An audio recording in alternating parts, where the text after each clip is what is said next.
Hello students, welcome back to unknown items का अपना channel. तो आज का जो हमारा लेक्चर होने वाला है वो होगा वीक 9 से लेके वीक 11 तक का रिवीजन। ठीक है, यानी कि जो हमारा एंड टर्म का सिलेबस है, एंड टर्म का सिलेबस है हमारा week 1 to week 11। But week 1 से लेके वीक 8 तक की जो वन शॉट वीडियोस है वो ऑलरेडी अपलोडेड है चैनल पे। तो इसलिए आज के सेशन में हम कवर करेंगे वीक 9 से लेके वीक 11 तक का रिवीजन सेशन। अभी देखो, ये जो हमारा ये रिवीजन सेशन होने वाला है तो इसमें मैं कॉन्सेप्ट रिवाइज करवाऊंगी इंस्टेड। ये नहीं होगा कि हम इन डेप्थ में सारे कॉन्सेप्ट को पढ़ ले होंगे, वो चीज़ हम नहीं करेंगे। अगर इन डेप्थ पढ़ना है तो आप जाके लॉन्ग फॉर्मेट वाली वीडियोस दे सकते हो जो वीक वाइज अपलोडेड है। ठीक है, तो चलो स्टार्ट करते हैं। एंड ऑल्सो इसके बाद जो है एक पीवाईक्यू की वीडियो अपलोड हो जाएगी, तो इसके बाद मेक श्योर करना कि ये थ्योरी देखने के बाद आप वो पीवाईक्यू की वीडियो देखो एंड फिर क्वेश्चन सॉल्व करो, क्योंकि ये हमारा क्वेश्चन फोकस्ड सेशन नहीं होने वाला है। इसमें जितने भी हमारी थ्योरी चीज़ें हैं, फॉर्मूलाज हो गई, ये सारा का सारा मैं कवर करवा रही हूँ। कह सकते हैं कि हम रिवाइज कर रहे हैं एक बार सारे के सारे कॉन्सेप्ट्स, बस दैट्स इट। इसके बाद अगर क्वेश्चंस करने हैं तो पीवाईक्यू सेशन इसकी just after that PYQ session आप लोग का अपलोड हो जाएगा, तो आप इसके बाद पीवाईक्यू सेशन देख सकते हो। देखो, तो वीक 9 में है हमारे पास इंटीग्रेशन। ठीक है, इंटीग्रेशन क्या होती है, जस्ट हमारे पास इसके पहले तक हमने डेरिवेशंस के बारे में पढ़ा होता है ना। तो डेरिवेशंस का ही ऑपोजिट होता है हमारे पास इंटीग्रेशन। तो देखो, यहाँ पे मैंने समझाया कि ये हमारे पास एक मेन फंक्शन है। ठीक है, तो इस मेन फंक्शन को हम डिफरेंशिएट किए, तो ये क्यूबिक फंक्शन था। डिफरेंशिएट करने के बाद ये क्वाड्रेटिक बन गया। इसको दोबारा डिफरेंशिएट किया तो हमने ये बन गया हमारा लीनियर फंक्शन। एंड इस लीनियर को हमने डिफरेंशिएट किया तो ये कांस्टेंट बन गया। इसको वापस से डिफरेंशिएट किया तो ये हमारा जीरो बन गया। ठीक है, तो डिफरेंशिएशन का मतलब हमें समझ में आ रहा है। डिफरेंशिएशन क्या करता है, एक फंक्शन को छोटा करते जाता है, करते जाता है, करते जाता है, राइट। लाइक जितना ज़्यादा हम डिफरेंशिएट किए तो हमारा फंक्शन और ज़्यादा ब्रेक डाउन हो रहा है। इंटीग्रेशन क्या करता है, इंटीग्रेशन ठीक उसका ऑपोजिट करता है। अगर लीनियर फंक्शन है तो इंटीग्रेशन उसको क्वाड्रेटिक बनाता है, क्वाड्रेटिक फंक्शन है तो उसको क्यूबिक बनाता है। तो इंटीग्रेशन जो है ये एक लेवल और फंक्शन को इंक्रीज करते जाता है। ठीक है, अब इंटीग्रेशन हमारे पास दो तरीके की होती है। First is indefinite integral and second is definite integral. Indefinite is nothing but बिना लिमिट्स वाले इंटीग्रेशन। और यहाँ पे सिंपली हमारे पास फॉर्मूला रहता है, फॉर्मूला बेस्ड क्वेश्चंस होते हैं इसमें। ठीक है, डेफिनेट इंटीग्रल क्या हो गया कि मैं एक लिमिट बना दे रही कि एक सर्टेन लिमिट है, जैसे यहाँ पे a टू b और हमारे पास एक फंक्शन है एफ एक्स डी एक्स। ठीक है, तो हमारा डेफिनेट इंटीग्रल का फॉर्मूला हो गया F B minus F A. अभी देखो, इसको क्वेश्चन के थ्रू करेंगे तो समझ में आएगा। यहाँ पे हमारे पास कुछ फॉर्मूलाज हैं इंटीग्रेशन के। ठीक है, ये हमारा पावर रूल का फॉर्मूला हो गया कि अगर x की पावर n है तो अगर हम इसको इंटीग्रेट करेंगे तो हमारे पास क्या आता है, x की power n plus one by N plus one by N plus one plus C. ये जो c है, c को कहते हैं हम कॉन्स्टेंट ऑफ इंटीग्रेशन।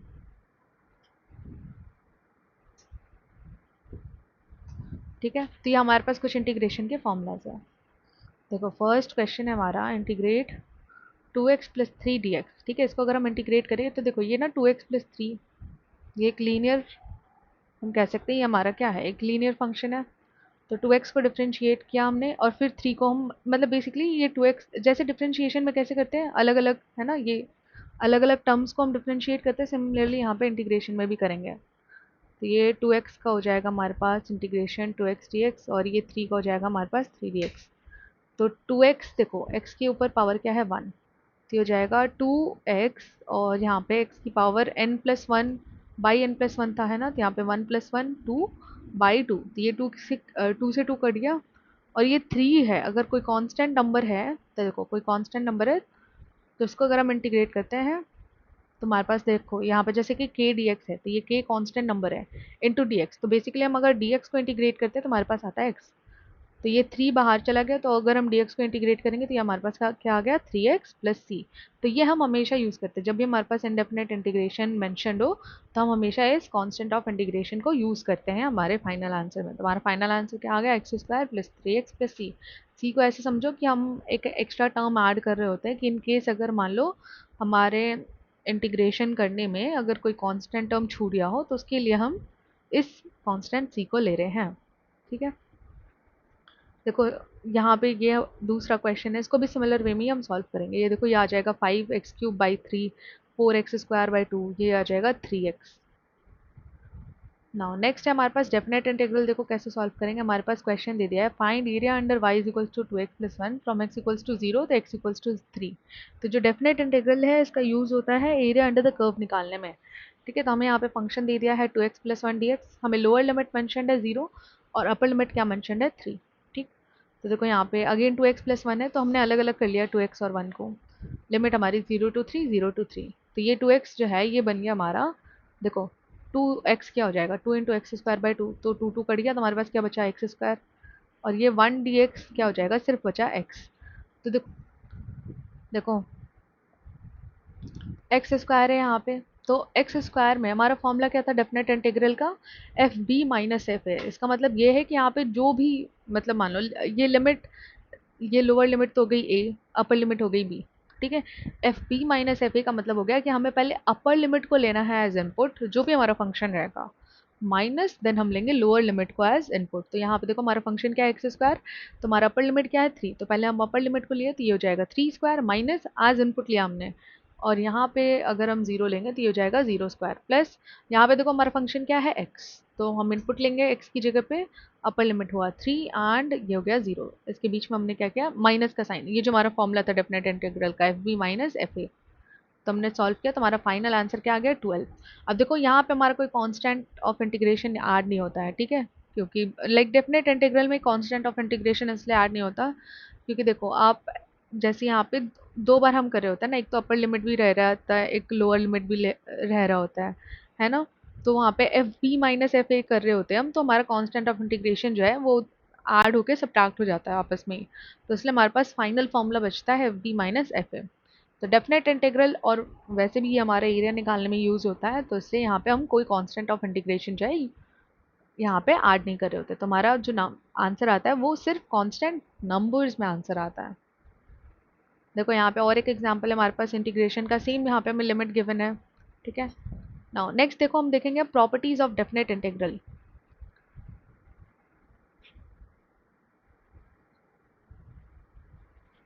देखो फर्स्ट प्रॉपर्टी, ये तो लीनियरिटी वाली अभी हमने सॉल्व किया, लीनियरिटी इज नथिंग कि बस हम अलग अलग कर रहे हैं, ठीक है, फंक्शन के मतलब जितने भी एलिमेंट्स हैं तो एक एक करके हम इंटीग्रेट कर रहे हैं। दूसरा हमारे पास लिमिट्स रिवर्सल, लिमिट रिवर्सल क्या होगा कि ए टू बी है, बाई फॉर एनी रीज़न मेरा मन नहीं कर रहा कि ये लोअर लिमिट रहे और ये अपर लिमिट रहे, तो मैं क्या कर रही हूँ इसका नेगेटिव साइन के साथ इन दोनों को चेंज कर दे रही, lower limit and upper limit को। ठीक है, तो ये ए टू बी हमारा चेंज हो सकता है, देखो ए टू बी हमारा चेंज हो गया बी टू ए में, बट क्या हो जाएगा हमारा ये इंटीग्रेशन के आगे आ जाएगा एक नेगेटिव साइन। देन अगर अपर लिमिट लोअर लिमिट हमारी सेम सेम हो तो उस केस में हमारे पास क्या आ जाएगा इंटीग्रेशन 0। नाउ नेक्स्ट हमारे पास एडिटिविटी ऑफ इंटरवल्स, सेम कि अगर आपके पास मान लो ये दो अलग अलग तरीके के इंटरवल्स हैं, लेकिन देखो यहाँ पे जो फर्स्ट फंक्शन है, हाँ, इस फर्स्ट फंक्शन का अपर लिमिट सेकंड फंक्शन के लोअर लिमिट के साथ इक्वल है, तो हम क्या कर सकते हैं इनके लिमिट्स को ऐड कर सकते हैं, यहाँ पे लिमिट्स एडिशन वाली प्रॉपर्टी यूज हो जाएगी।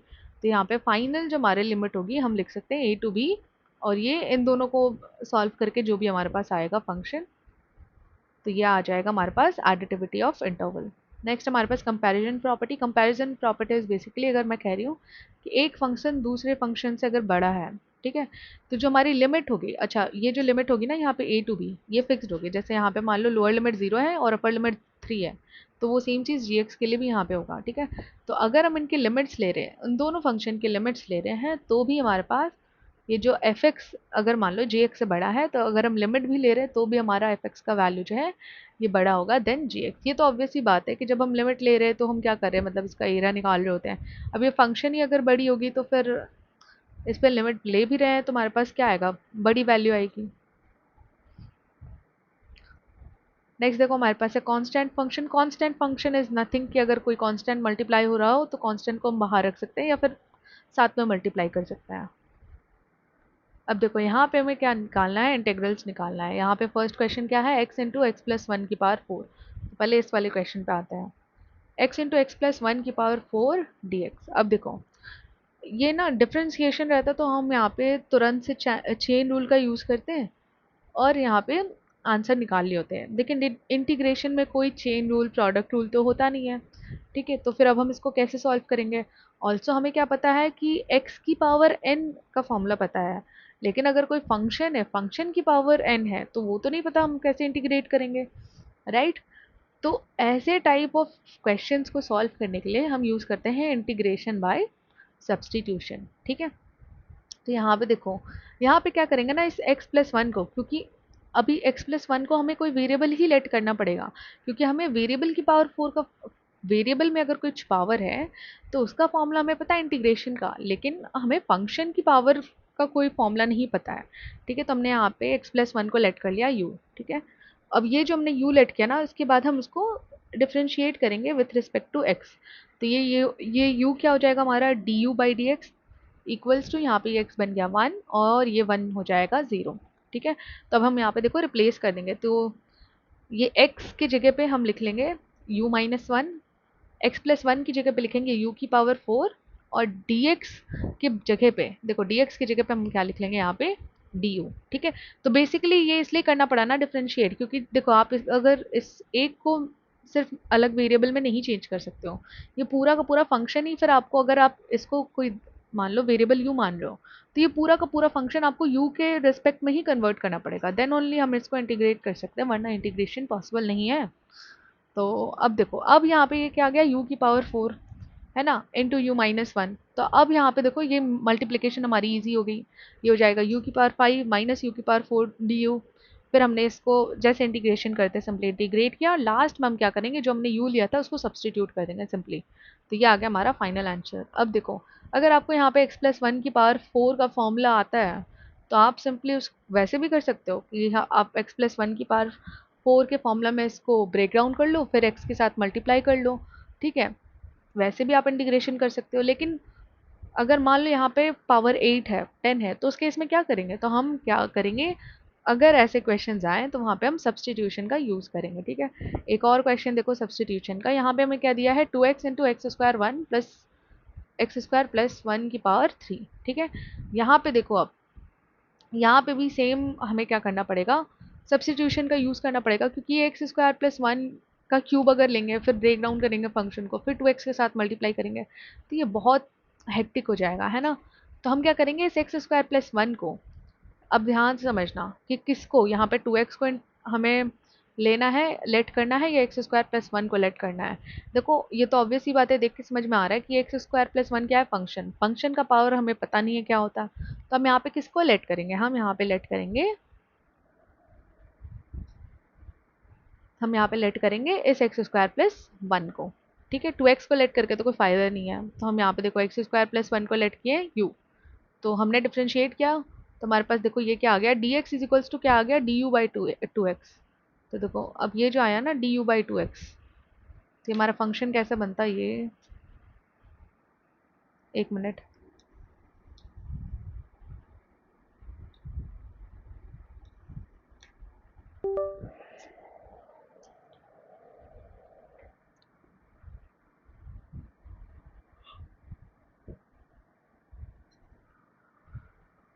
ये 2x को अभी एज इट इज रखते हैं, ठीक है, क्योंकि यहाँ पे X square plus one equals to U है, तो इसको ना u के फॉर्म में हम कन्वर्ट नहीं कर सकते, चाहे कुछ भी कर ले, तो ये मतलब 2x तो नहीं आएगा, ये तो एक्स स्क्वायर है ना।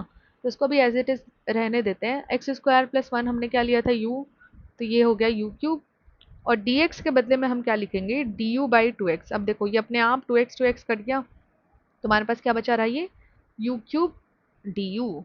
अब बस इसको, ये क्या आ जाएगा हमारा आंसर, u की पावर 4 बाई 4 प्लस सी।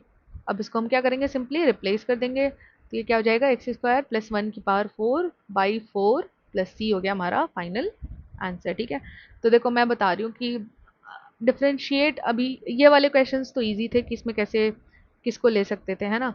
अब सेकंड वाले इस क्वेश्चन पे आओ, देखो यहाँ पे 3x स्क्वायर को अगेन यहाँ पे भी सब्सटीट्यूशन मेथड का ही यूज़ करना होगा, क्योंकि ये डिफरेंशिएशन तो है नहीं कि प्रोडक्ट रूल, चेन रूल, ये सब रूल्स लगाएं, कोई रूल्स नहीं होते हमारे, ठीक है। तो यहाँ पे हम सब्सटीट्यूशन मेथड का ही यूज़ करते हैं इंटीग्रेशन के केस में। तो यहाँ पे देखो 3x स्क्वायर है और फिर आपके पास एक्स क्यूब प्लस 5 है, तो क्या ही लेंगे हम, कौन सा वेरिएबल लेट करेंगे, मतलब 3x स्क्वायर को तो लेट करके कुछ नहीं होने वाला है, तो हम क्या करेंगे, इस एक्स क्यूब प्लस 5 को क्या कर लेंगे, लेट कर लेंगे। तो देखो एक्स क्यूब प्लस 5 को लेट करेंगे अगर u, ओके। तो अगर यहाँ पे देखो डिनोमिनेटर में है, तो डिनोमिनेटर में भी है, अगर इसकी पावर हम बना पाए कुछ ना कुछ, तो ठीक है, मतलब अगर u भी है तो ये 1/u के फॉर्म में आ गया है ना, 1/x dx आ जाएगा। इसका फॉर्म हमारे पास इंटीग्रेशन क्या होता है, ln x होता है, राइट। तो ये 1/x भी चलेगा, लेकिन 1 ये फंक्शन हमें नहीं पता है क्या होगा, तो इसलिए हमने क्या किया, इस x³ + 5 को लेट कर लिया u। तो अब अगर हम इसको डिफ्रेंशिएट करेंगे विद रिस्पेक्ट टू x, तो ये आ जाएगा 3x², और ये 5 तो बन गया 0, और ये हो गया हमारे पास du/dx। अभी देखो ये फंक्शन हमारा रेंज अगर हम करें तो ये 3x² जो है, ये 3x² किसकी इक्वल आ गया हमारा, du/dx की इक्वल आ गया। अभी देखो यहाँ पे अब हम डायरेक्टली सब्सटीट्यूट कर सकते हैं, ये जो 3x² इंटू dx है ये लिख लेंगे हम du यहाँ पे x³ + 5 क्या आ गया u, या फिर हम इसको और अच्छे से अरेंज करें तो ये हो जाएगा 1/u इंटू du। देखा सेम फॉर्मूला में आ गया ना, तब हमारा आंसर क्या आ जाएगा, ln u। तो ln u हमने क्या लिया था, x³ + 5 प्लस ये आ गया हमारा आंसर। ठीक है, तो ऐसे ही ये सारे हमारे पास एक्स्ट्रा क्वेश्चन है, ये चाहो तो आप लोग सॉल्व कर सकते हो। तो देखो फर्स्ट तो हमने अभी तक ये पढ़ा कि इंटीग्रेशन क्या होती है, इंटीग्रेशन के पार्ट्स क्या होते हैं, इंडेफिनेट एंड डेफिनेट। अब हम पढ़ेंगे यहाँ पे, अब जो हम पढ़ने वाले हैं ये पूरा हम डेफिनेट फोकस्ड ही इंटीग्रेशन के बारे में पढ़ेंगे, ठीक है। तो डेफिनेट फोकस्ड का मतलब हो गया यहाँ पे हम पढ़ रहे होते हैं एरिया अंडर अ कर्व, ठीक है। तो जो हमारा डेफिनेट इंटीग्रल है उसका यूज होता है हमारे पास किसी भी फंक्शन का, ठीक है। कोई भी हमारे पास फंक्शन है या कोई भी कर्व है, ठीक है, ये हमारे पास मान लो कर्व है, तो इस कर्व से हम दो इमेजिनरी लाइंस जो है ऐसे ड्रॉ कर दिया हमने एक्स एक्सिस के पैरेलल। अब ये जो एरिया, ये जो हमारे पास फिगर बन गया ना, इसी के एरिया को कहते हैं हम एरिया अंडर अ कर्व, ठीक है। यहाँ पे देखो बहुत सारे यहाँ पे एग्जांपल्स दे दिए गए हैं। यहाँ पे देखो एरिया अंडर द कर्व का हमारे पास ये क्वेश्चन है कि अगर y=x² फंक्शन दे दिया फ्रॉम x=0 to 2, तो हमें क्या निकालना है, यहाँ पे एरिया निकालना है अंडर y, ठीक है। तो देखो यहाँ पे x² क्या बन जाएगा, x³ / 3। हमारे पास फॉर्मूला क्या है, upper limit minus lower limit, तो अपर लिमिट को पहले लेंगे एज इनपुट, तो ये क्या हो गया 2³ एंड देन लोअर लिमिट को लेंगे तो ये हो गया -0³। तो हमारे पास फाइनल आंसर क्या आ गया, 8/3।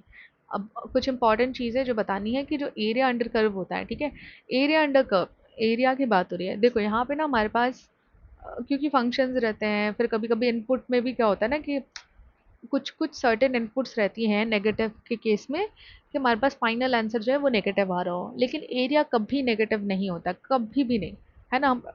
मतलब ये तो एकदम लॉजिकल बात है कि एरिया कभी नेगेटिव हो ही नहीं सकता है ना। तो ये जो हमारा एरिया अंडर अ कर्व है, इसको यहाँ पे हमने यहाँ पे मॉड पे लिखा है, ठीक है। मॉड पे लिखा है, सिंपली मीन्स कि जो भी हमारी वैल्यू आती है वो मॉड के अंदर आती है। इनकेस अगर आपके पास मान लो -15 आ रहा है किसी दिन, ठीक है, लेकिन फिर भी आप आंसर क्या लिखोगे, 15, वो हमारा मॉड के अंदर जाएगा और वो -15 क्या बन के आएगा बाहर, 15, ठीक है। अभी देखो ये वाले क्वेश्चन तो बहुत ईजी है, जहाँ पे आपको लोअर लिमिट मेंशन कर दे, अपर लिमिट मेंशन कर दे, और फिर हमें एरिया निकालना हो। अभी देखो जहाँ पे मेंशन ना करे, जैसे यहाँ पे मैं बोल रहा है find the area enclose between y=x³ and y=x, तो मतलब ये हो गया कि दो अलग अलग ग्राफ मिल रहे हैं और ये दोनों जहाँ पे मीट कर रहे हैं और जो छोटा सा मतलब क्लोज फिगर बना रहे हैं उसका हमें एरिया निकालना है, ठीक है। तो y=x³ एंड y=x का, तो देखो दोनों को क्या करेंगे हम आपस में इक्वेट कर देंगे, तो ये x³ माइनस x, यहाँ पे हमारी पूरी इक्वेशन बन गई। तो x की देखो तीन वैल्यू आई, -1, 0 एंड 1, ठीक है। अब ये तीन वैल्यू जो आई ना, अब यहाँ पे हम कंपेयर कर रहे होते हैं, तो अब आप -1 से लेके बीच में, -1 से 0 के लेकर -1 से 0 के बीच में कोई भी एक वैल्यू ले लो। तो मान लो यहाँ पे मैंने लिया है -0.5। अब ये -0.5 में आप x³ और x में कंपेयर करो। बेसिकली आप यहाँ पे एक बार इनपुट ले लो y=, मान लो यहाँ पे इनपुट ले लो -0.5 का क्यूब, और यहाँ पे आ जाएगा हमारे पास -0.5। इन दोनों को अगर हम कंपेयर करेंगे तो देखो x³ हमारा बड़ा हो जाएगा, ठीक है। तो यही चीज़ मैंने लिखी है, एट -1, 0 x³ जो है ये x से बड़ा है, ठीक है। अब 0, 1 के बीच में आप कोई भी पॉइंट ले लो, अगर मान लो 0.5 ले रही हो तो 0.5 जो है हमारा ये बिगर होगा देन 0.125 आता है हमारा x³, है ना। तो इस केस में हमने क्या लिखा कि एट 0, 1 हमारा x जो है x³ से बड़ा है।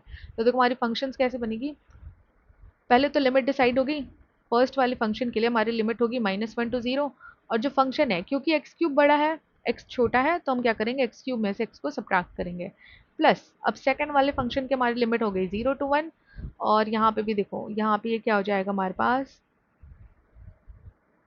ये जो फंक्शन है हमारा x बड़ा है x³ छोटा है, तो ये क्या हो जाएगा हमारा x - x³, तो अगेन अब हम इसको सॉल्व करेंगे। अब तो नॉर्मली जैसे हम सॉल्व करते हैं डेफिनेट इंटीग्रेशन वैसे हम सॉल्व करेंगे। तुम्हारे पास फाइनल आंसर क्या आ गया? हाफ। ठीक है, तो बस ये ऐसे ही टाइप ऑफ क्वेश्चंस रहते हैं हमारे पास एरिया में। नाउ नेक्स्ट टॉपिक हमारे पास जो सबसे ज़्यादा इंपॉर्टेंट है वो है रियमन सम्स ऑफ इंटीग्रल। ठीक है, जैसे डिफरेंशिएबिलिटी के केस में याद होगा कि डिफरेंशिएबिलिटी, हाँ देखो अब हम पढ़ेंगे रियमन सम्स ऑफ इंटीग्रल। ठीक है, तो इसके पहले जब लिमिट कंटिन्यूटी डिफरेंशिएबिलिटी पढ़ रहे थे, है ना, तो डिफरेंशिएबिलिटी में मैंने पढ़ाया था, याद होगी ये चीज़, कि डिफरेंशिएबिलिटी से आप अगर डेरिवेटिव निकालो या डेरिवेटिव का फॉर्मूला यूज़ करके डेरिवेटिव निकालो, दोनों में हमारा आंसर सेम ही आता है। इट्स जस्ट कि डिफरेंशिएबिलिटी पहले पढ़ाया गया था, सबसे फर्स्ट कॉन्सेप्ट यूज़ किया गया था, इसलिए हम डिफरेंशिएबिलिटी पढ़ते हैं। जो डिफरेंशिएबिलिटी का डेफिनेशन वाला फॉर्मूला था, F x plus H minus F x by H वाला, जहाँ पे लिमिट हमारा एच टेंस टू जीरो आता था, है ना, तो वो डेफिनेशन वाले फॉर्मूला से एंड स्टैंडर्ड डेरिवेटिव वाले फॉर्मूला से भी सेम ही आंसर आता था। बट इट्स जस्ट दैट कि हम इसलिए उसको पढ़ते थे ताकि मतलब बेसिक से हमारा तो वो कॉन्सेप्ट बिल्डिंग हो पाए, है ना। सिमिलरली हमारे पास इंटीग्रेशन के भी केस में जो हम एरिया निकालते हैं, तो एरिया तो हम अभी स्टैंडर्ड फॉर्मूला आ गया डेफिनेट इंटीग्रल का, तो इजीली निकाल लेते हैं, लेकिन पहले हमारे पास यूज होता था ये रियमन सम्स ऑफ इंटीग्रल। ठीक है, तो कॉन्सेप्ट बिल्डिंग के लिए हमें ये वाला टॉपिक भी कवर करना पड़ेगा। तो रियमन सम्स ऑफ इंटीग्रल क्या करता है कि ये देखो, ये आपके पास कर्व है, तो ये ना इक्वल ब्रेथ वाली, मैं इक्वल ब्रेथ कह रही हूँ, लेंथ नहीं कह रही, इक्वल ब्रेथ में रेक्टेंगल्स के फॉर्म में इसको बांट लेता है, इस पूरे पूरे कर्व को। ठीक है, लिमिट तो हमारी गिवन रहती है, जैसे यहाँ पे 0 to 4 है, तो यहाँ पे मैं इक्वल लेंथ की ब्रेथ्स में मैं यहाँ पे रेक्टेंगल्स बना रही हूँ। ठीक है, तो दो केस होते हैं, या तो हमारा ओवर एस्टिमेट कर रहा होता है, ठीक है, जैसे यहाँ पे देखो ओवर एस्टिमेट कर रहा है, या तो हमारा अंडर एस्टिमेट कर रहा होता है। ठीक है, तो इन दोनों में हमारे पास क्या होगा, एरर हो जाएगा, इसलिए कभी भी रियमन सम्स ऑफ इंटीग्रल से अगर एरिया निकालते हो तो वो कभी हमारी एग्जैक्ट वैल्यू नहीं आती है। ठीक है, हमेशा इसमें एरर रहता है। तो देखो हमारे पास फॉर्मूला क्या करेंगे कि अब लॉजिक ये है कि आप क्या करते हो कि ये छोटे छोटे जो हमने रेक्टेंगल्स बनाए ना, आप इस हर एक रेक्टेंगल का एरिया निकाल के इन सबको ऐड अप कर दोगे, तो इस पूरे कर्व का एरिया जो है ये आ जाएगा। तो देखो हम यहाँ पे फर्स्ट स्टेप होता है हमारे पास इंटरवल। इंटरवल हो गया कि आपको जो गिवन रहेगी इंटरवल, ठीक है, lower limit and upper limit, उसी को यहाँ पे इंटरवल लिखा है मैंने। इंटरवल को n इक्वल पार्ट्स में डिवाइड करना रहेगा, तो ये n इक्वल पार्ट्स मतलब कितने रेक्टेंगल्स में। ठीक है, तो ये आपको क्वेश्चन में हमेशा मेंशन रहेगा। तो ये जो डेल्टा एक्स है, ये delta X is nothing but breadth. Okay, ये डेल्टा एक्स हमारे पास क्या है, ब्रेथ। तो delta X is equals to हो गया हमारे पास b minus A by N. ठीक है, ये हमारा आ जाएगा ब्रेथ। ब्रेथ आ गया, अब हमें लेंथ निकालनी है। तो ये जो लेंथ होती है ना, लेंथ इज नथिंग बट हम क्या करते हैं कि यहाँ पे जो हमारे पास वैल्यूज आती है, मतलब डिफरेंट डिफरेंट, देखो ब्रेथ अगर हम लेंगे, ये जीरो से मान लो किसी की ब्रेथ आई 0.5, तो उसके बाद क्या आ जाएगा 0 to 0.5, देन यहाँ पे आएगा 1, देन 1.5 लाइक वाइज। तो ये जो हमारे पास डिफरेंट डिफरेंट वैल्यूज है ना, तो जो हमारा फंक्शन रहता है, जो भी फंक्शन रहता है उस पर हम इसको एज इनपुट लेते हैं, तो हमारे पास लेंथ आ जाती है। फिर से कुछ नहीं करना है, लेंथ इंटू ब्रेथ करनी है और फिर सबको एडअप कर देना है। ठीक है, सबको एडअप करेंगे तो हमारे पास आ जाएगा एरिया ऑफ द कर्व। अब देखो यहाँ पे दो रियमन सम निकालते हैं, एक तो लेफ्ट रियमन सम एंड दूसरा हो गया राइट रियमन सम। लेफ्ट रियमन सम में हम लेफ्ट वाला एंड पॉइंट लेते हैं, राइट रियमन सम में हम राइट वाला एंड पॉइंट लेते हैं। ठीक है, और जो, हाँ राइट वाला एंड पॉइंट लेते हैं, फर्स्ट वाला एंड पॉइंट छोड़ देते हैं। जैसे देखो यहाँ पे एक क्वेश्चन है, F X is equals to X square on 0 to 2 where N is given as 4। ठीक है, तो हम पहले तो इसका ब्रेथ निकालेंगे, जिसको हम डेल्टा एक्स से रिप्रेजेंट करते हैं, तो डेल्टा एक्स इक्वल्स टू हो गया 2 माइनस 0/4। तो ये क्या आ गया हमारे पास 0.5। तो देखो 0 से लेके 2 तक की हमारी लिमिट थी, है ना। हमें कितने रेक्टेंगल्स में, अच्छा n4 दे दिया है, मतलब कि 4 रेक्टेंगल्स बनेंगे यहाँ पे। ठीक है, और देखो यहाँ पे, और ब्रेथ कितनी है 0.5, मतलब 0 से 0.5, ये हो गया पहला, इस पहले वाले रेक्टेंगल का ब्रेथ। इसका भी रेक्टेंगल का ब्रेथ कितना हो गया 0.5 to 1, मतलब ब्रेथ तो एक ही है ना, 0.5 ही है, सबकी ब्रेथ सेम रहती है हमारी। ठीक है, ब्रेथ मतलब चाहे मतलब आप कितने भी रेक्टेंगल में डिवाइड करो, ब्रेथ जो होगी वो सबकी सेम होनी चाहिए। अब देखो लेफ्ट रियमन सम अगर हम निकाल रहे हैं ना, तो ये देखो कितने पॉइंट्स है हमारे पास, 0, 0.5, 1, 1.5 एंड 2, 5 पॉइंट्स है। तो लेफ्ट रियमन सम के केस में हम लेफ्ट वाले, जो फर्स्ट लेफ्ट है ना, मतलब पहले 4 वाले, इन सबको लेंगे जो सबसे आखिरी वाला है। तो ये ना, ये ऐसे समझो, ये लेफ्ट में है, ये राइट में है। तो लेफ्ट रियमन सम में क्या करेंगे कि जो सबसे राइट मोस्ट पॉइंट है उसको नहीं लेंगे। ठीक है, तो हमें पता है कि लेंथ हमारी कैसी आती है, यही जो हमारे पास वैल्यूज रहती है, इन्हीं वैल्यूज को हम इनपुट ले रहे होते हैं फंक्शन पे। अभी देखो ब्रेथ तो सबका सेम है, तो ब्रेथ को मैंने यहाँ पे ले लिया कॉमन। ठीक है, डेल्टा एक्स को कॉमन ले लिया, इनटू ये क्या हो जाएगा, फंक्शन में आप 0 ले लो इनपुट, देन फंक्शन पे आप 0.5 ले लो, देन फंक्शन पे 1 ले लो, एंड फंक्शन पे 1.5। 2 नहीं लिया हमने यहाँ पे, ठीक है, क्योंकि हम अभी हम लेफ्ट रेमन सम निकाल रहे हैं। ठीक है, अब देखो यहाँ पे फर्दर सॉल्व करेंगे तो हमारा फाइनल आंसर आ गया 1.7 आया। ये जो 1.75 आया ये हमारा आ गया लेफ्ट रेमन सम। अब राइट रियमन सम निकालेंगे तो राइट रियमन सम में देखो, राइट रियमन सम में जो सबसे लेफ्ट पॉइंट है, लेफ्ट पॉइंट क्या है 0, इसको छोड़ के बाकी सारे नंबर्स ले लेंगे, तो यानी 0.5 से स्टार्ट करेंगे, 0.5 1 1.5 एंड 2। तो यहाँ पे भी सेम हम क्या करेंगे, पॉइंट ब्रेथ तो सबका सेम है तो ब्रेथ को कॉमन ले लिया, फंक्शन में आप स्टार्ट करियो इनपुट 0.5 1 1.5 एंड 2। अब इसको सॉल्व किया तो हमारे पास आ गया 3.75। मिड पॉइंट रियमन सम निकालेंगे तो मिड पॉइंट रियमन सम क्या हो गया, left Riemann sum plus right Riemann sum by 2। तो हमारे पास ये जो है ये आ गया हमारा एक्चुअल एरिया। एंड ऑल्सो आप अगर इसको डेफिनेट इंटीग्रल के फॉर्मूला से भी सॉल्व करोगे ना तो आपके पास आंसर जो है वो यही आएगा। देख लो ऐसे भी सॉल्व करके, एक्स स्क्वायर है ना तो ये हो जाएगा एक्स क्यूब बाई 3, है ना, और यहाँ पे ये हो जाएगा 2 क्यूब मतलब 8 बाई 3 समथिंग। तो ये भी ऐसे ही आंसर आ रहा होगा हमारे पास 2.6 समथिंग।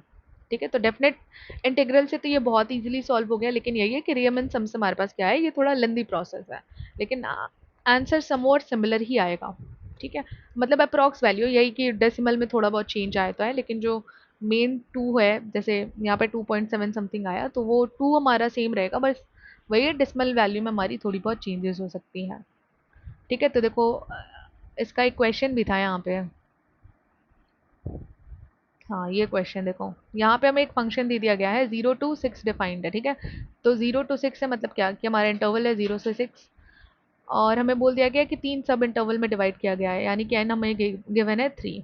तो डेल्टा एक्स यहाँ पे क्या हो जाएगा 6 - 0/3, यानी ये क्या आ गया हमारे पास 2।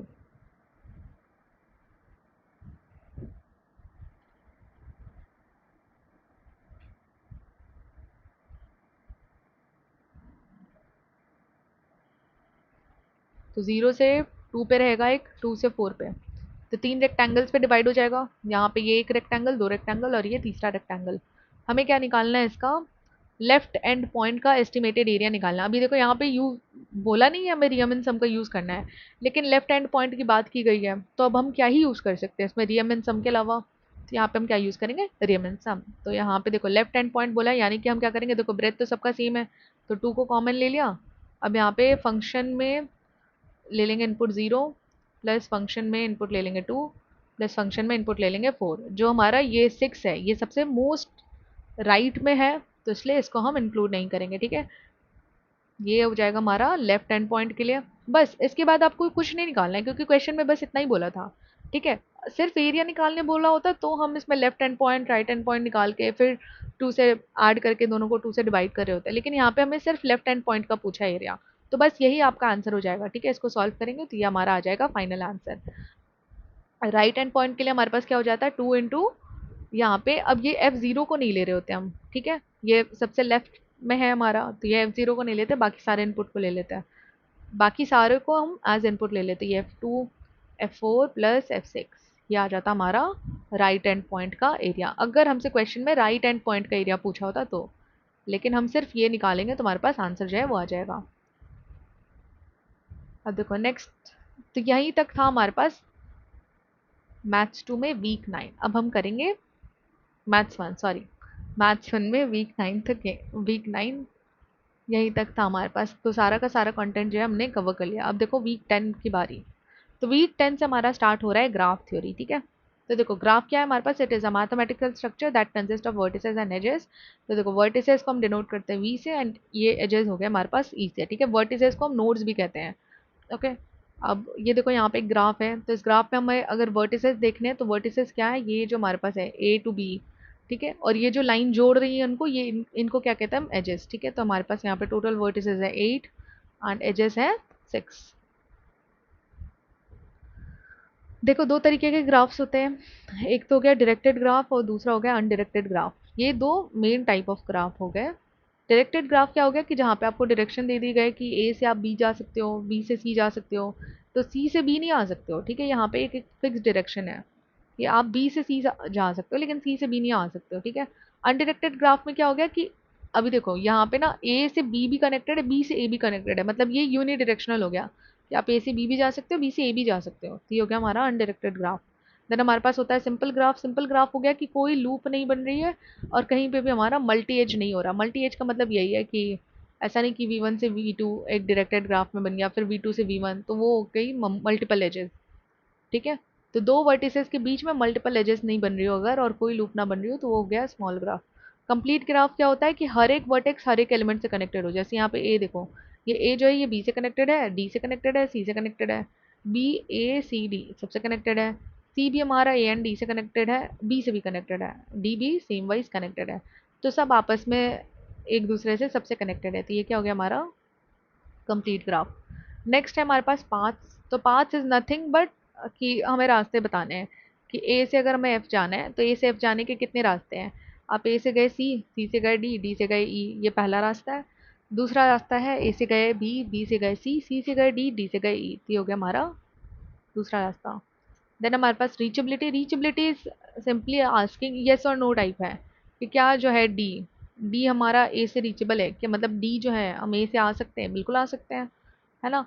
एफ क्या हमारा रीचेबल है फ्रॉम बी। अभी देखो एफ एफ जो है ना वो कहीं से भी रीचेबल नहीं है।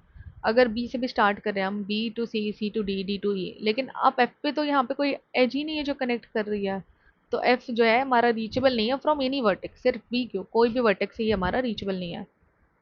नेक्स्ट हमारे पास आ गया ग्राफ कलरिंग। अब अभी देखो ग्राफ कलरिंग जो है ये एक ऐसा फंक्शन है जो क्या करता है कि ये जो हमारी ग्राफ है, जैसे ये ए से बी कनेक्टेड है, ठीक है, तो ए को अगर मैं पिंक कलर कर रही हूँ ना तो ये बी को पिंक नहीं कर सकती हूँ क्योंकि ये दोनों आपस में जुड़े हुए हैं। तो ए को अगर पिंक कर रही हूँ तो बी को ग्रीन करना पड़ेगा। ठीक है, तो जो एडजेसेंट वर्टिसेस होती हैं या फिर जो हमारे पास नेबरिंग वर्टिसेस होती हैं, ये दोनों सेम कलर शेयर नहीं कर सकते। तो वही हो गया हमारे पास ग्राफ कलरिंग।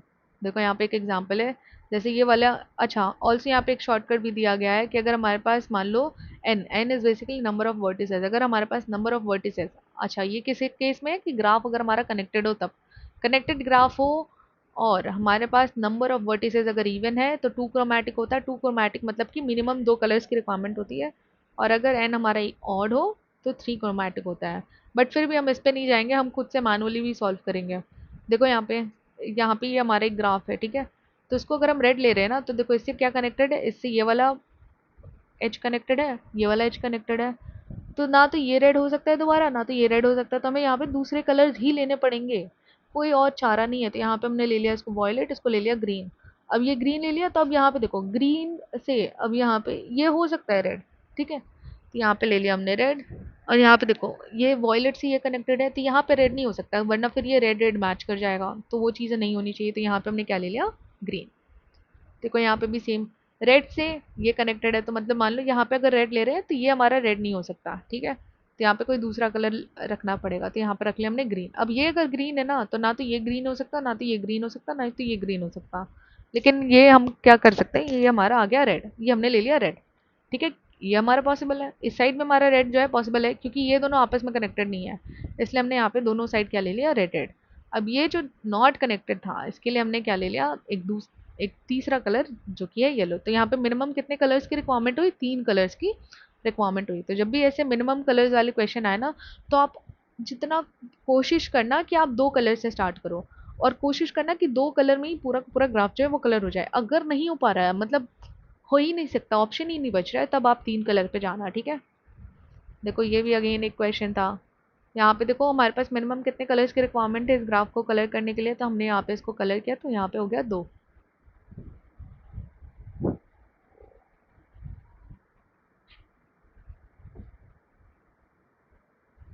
देखो नेक्स्ट है हमारे पास vertex cover. Vertex cover is nothing but ऐसे समझेंगे कि हम अ, ऐसे समझो कि वर्टेक्स कवर हो गया, ऐसे कुछ वर्टेक्स चूज करना जिससे आप पूरे पूरे ग्राफ में, मतलब ऐसे कुछ वर्टेक्स चूज करना जो कि पूरे के पूरे ग्राफ में जितने बाकी वर्टेक्स है ना उनसे कनेक्टेड हो, मैक्सिमम वर्टेक्स के साथ जो है, बाकी मैक्सिमम अदर वर्टेक्स के साथ कनेक्टेड हो।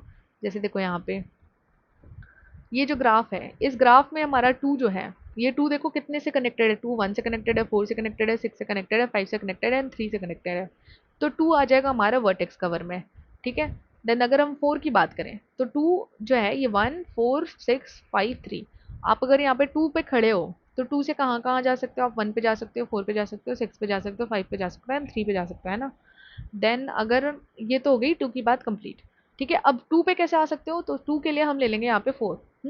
तो 4 से देखो, 4 से 1 पे जा सकते हैं, 2 पे जा सकते हैं, 6 पे जा सकते हैं एंड 5 पे जा सकते हैं। तो हमें ऐसे वर्टिसेस लेने होते हैं ना जिससे हम मैक्सिमम बाकी अदर वर्टिसेस को विजिट कर पाएँ। तो 4 से देखो 4 वर्टेक्स को कवर कर सकते हैं, यहाँ पे 5 से भी हम और 4 वर्टेक्स को कवर कर सकते हैं। तो हमारे पास वर्टेक्स कवर क्या हो गया? 2 4 एंड 5। नाउ नेक्स्ट हो गया independent set of vectors. Independent set of vectors is nothing vertices.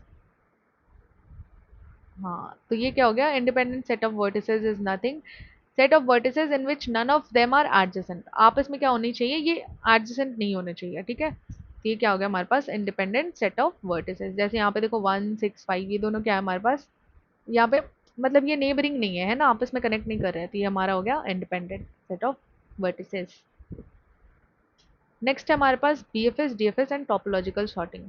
ठीक है, तो पहले तो बीएफएस डीएफएस के पहले हमारे पास degree of a vertex. Degree of a vertex is nothing. अभी देखो अगर अनडिरेक्टेड ग्राफ है तो जितने नंबर ऑफ एजेस कनेक्टेड होते हैं वही उसकी हो गई डिग्री। ठीक है, जैसे यहाँ पे V1 से देखो 1 2 3 3 एजेस कनेक्टेड है तो V1 की डिग्री हो गई 3। देन हमारे पास है मैचिंग। मैचिंग क्या हो रहा है कि हम एक ग्राफ को तोड़ रहे हैं। ठीक है, ये जैसे ए टू बी सी डी, ये जो ग्राफ है ये बना कैसे होगा? इनिशियली पहले हमारे पास ए से बी लाइन बनी होगी, सी से डी लाइन बनी होगी। ठीक है, तो बस ये वही चीज़ कर रहे हैं हम। तो हमारी जो प्रॉपर्टी है यहाँ पे क्या होती है कि जो हमारी डिग्री होगी ना, ये डिग्री क्या होनी चाहिए? 1 से कम या 1 के बराबर होनी चाहिए। तो देखो हमने यहाँ पे ये हमारा मेन ग्राफ था, इसकी हम मैचिंग कर रहे हैं, तो पहले तो हम इसके पार्ट्स में हमने इसको तोड़ दिया। पार्ट्स में तोड़ दिया तो ये देखो M1 M2 M3 M4 M5 ये ना अलग अलग पार्ट्स में तोड़ा है, बस नथिंग एल्स। तो देखो M2 जो है, M2 हमारा अब हमें चेक करना है क्या M2 इस मेन ग्राफ का मैचिंग है या नहीं है।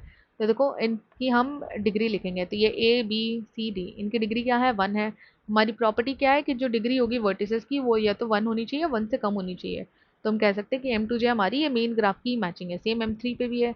M4 देखो यहाँ पे M4 में C और B की जो डिग्री है वो 0 है और A और D की डिग्री क्या है? 1 है। अगेन ये प्रॉपर्टी को हमारा सेटिस्फाई कर रहा है, तो हम क्या कहेंगे? M4 जो है हमारा ये मैचिंग है मेन ग्राफ का। तो बस यही हो गया हमारा मैचिंग। नेक्स्ट है adjacency matrix and adjacency list. Adjacency matrix हो गया सिंपल कि अगर ये V1 है और V2 है, V1 और V2 के बीच में अगर एज एग्जिस्ट करता है तो वहाँ 1 लिखेंगे, अगर नहीं करता है तो 0 लिखेंगे, एज सिंपल एज दैट। ठीक है, देखो यही चीज़ मैंने यहाँ पे लिखी है, 0 if there is no edge and 1 if there is an edge. ये जैसे वर्टेक्स, ये हमारे पास 4 वर्टेक्स है, तो हमारा देखो मैट्रिक्स कैसे बनेगा? आप लिख लोगे रो में जितने भी आपके एलिमेंट्स है V1 V2 V3 V4 and same चीज़ हम लिखेंगे यहाँ पे कॉलम में भी। ठीक है, तो हमने ऐसे लिख लिया। अब देखो V1 से V1 सेल्फ लूप तो नहीं बन रही है, तो यहाँ पे आ गया 0। ठीक है, सेल्फ लूप का मतलब हो गया कि V1 से स्टार्ट हो गई V1 पे खत्म हो गया। तो ऐसा तो नहीं है यहाँ पे किसी भी ग्राफ में नहीं है, तो सारे डायगोनल एलिमेंट्स देखो V1 टू V1 ये 0 हो गया, V2 टू V2 ये भी 0, V3 टू V3 ये भी 0 एंड V4 टू V4 जितने भी डायगोनल एलिमेंट्स है हमारे क्या होंगे? 0 होंगे। अब देखो V1 टू V2 की अगर हम बात करें तो V1 से V2 हमारे पास एज है, तो यहाँ पे लिख लिया हमने 1। V1 से V3 देखो, V1 से V3 जा सकते हैं, हाँ जा सकते हैं, यहाँ पे लिख लिया 1। V1 से V4 जा सकते हैं, हाँ जा सकते हैं, तो यहाँ पे लिख लिया 1। सेम जो है हम ऐसे बाकी एलिमेंट्स के साथ भी करेंगे। हमारे पास ये जो आ गया, ये आ गया हमारा एडजेसेंसी मैट्रिक्स। एडजेसेंसी लिस्ट हो गया कि यहाँ पे हम बस लिस्ट बना रहे हैं कौन कैसे कनेक्टेड है। जैसे ये 1 है, ठीक है,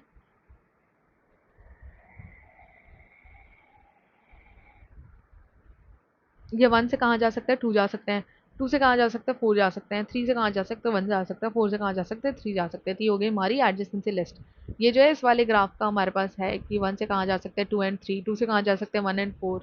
तो बेसिकली हमारा हो गया कि किस पॉइंट किस वर्टेक्स से किस किस वर्टेक्स में जा सकते हैं, तो वही हमारा क्या हो गया?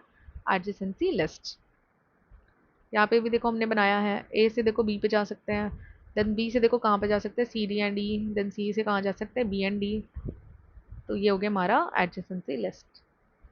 अब देखो अब हम करेंगे ग्राफ ट्रैवर्सल। ठीक है, ग्राफ ट्रैवर्सल का सबसे फर्स्ट मेथड होता है हमारे पास breadth first search. It is one of the method for the traversal in graph. ये हमारा बस समझो कि हमारे घूमने का तरीका है ग्राफ में। देखो इसको सॉल्व कैसे करेंगे? जैसे मान लो आपको सोर्स नोड गिवन रहेगी हमेशा क्वेश्चन में, ठीक है, तो सोर्स नोड मान लो दे दी गई 1, ठीक है। तो 1 से हम स्टार्ट कर रहे हैं। तो ब्रेथ फर्स्ट सर्च में क्या करते हैं ना कि ये 1 से हमने स्टार्ट किया, तो हम यहाँ पे उसकी पॉसिबिलिटीज़ लिखते हैं कि 1 से कहाँ कहाँ जा सकते हैं। तो देखो 1 से जा सकते हैं 4 पे एंड 1 से जा सकते हैं 2 पे।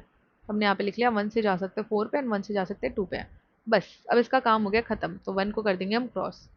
अब देखो ये लिखा हमने, अब 4 पे अगर हम आ रहे हैं, ठीक है, या फिर एक काम करो, हाँ 4 पे अगर हम आ रहे हैं तो देखो 4 से कहाँ जा सकते हैं, 4 से जा सकते हैं हम 3 पे। तो ये चीज़ हमने लिख दी यहाँ पे, और तो कहीं नहीं जा सकते, तो 4 का भी काम अब हो गया ख़त्म। और किसी चीज़ में 4 हमारा हेल्प नहीं करेगा, 4 हम ऑलरेडी विजिट कर चुके हैं।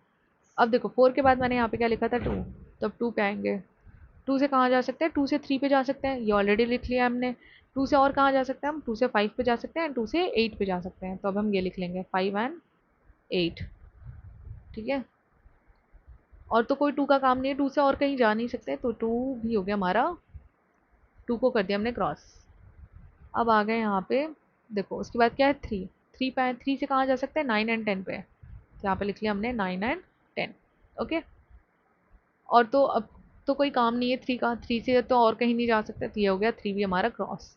5 देखो 5 से कहाँ जा सकते हैं, 5 से जा सकते हैं हम 6 पे एंड 7 पे। तो यहाँ पे लिख लिया हमने 6 एंड 7, है ना।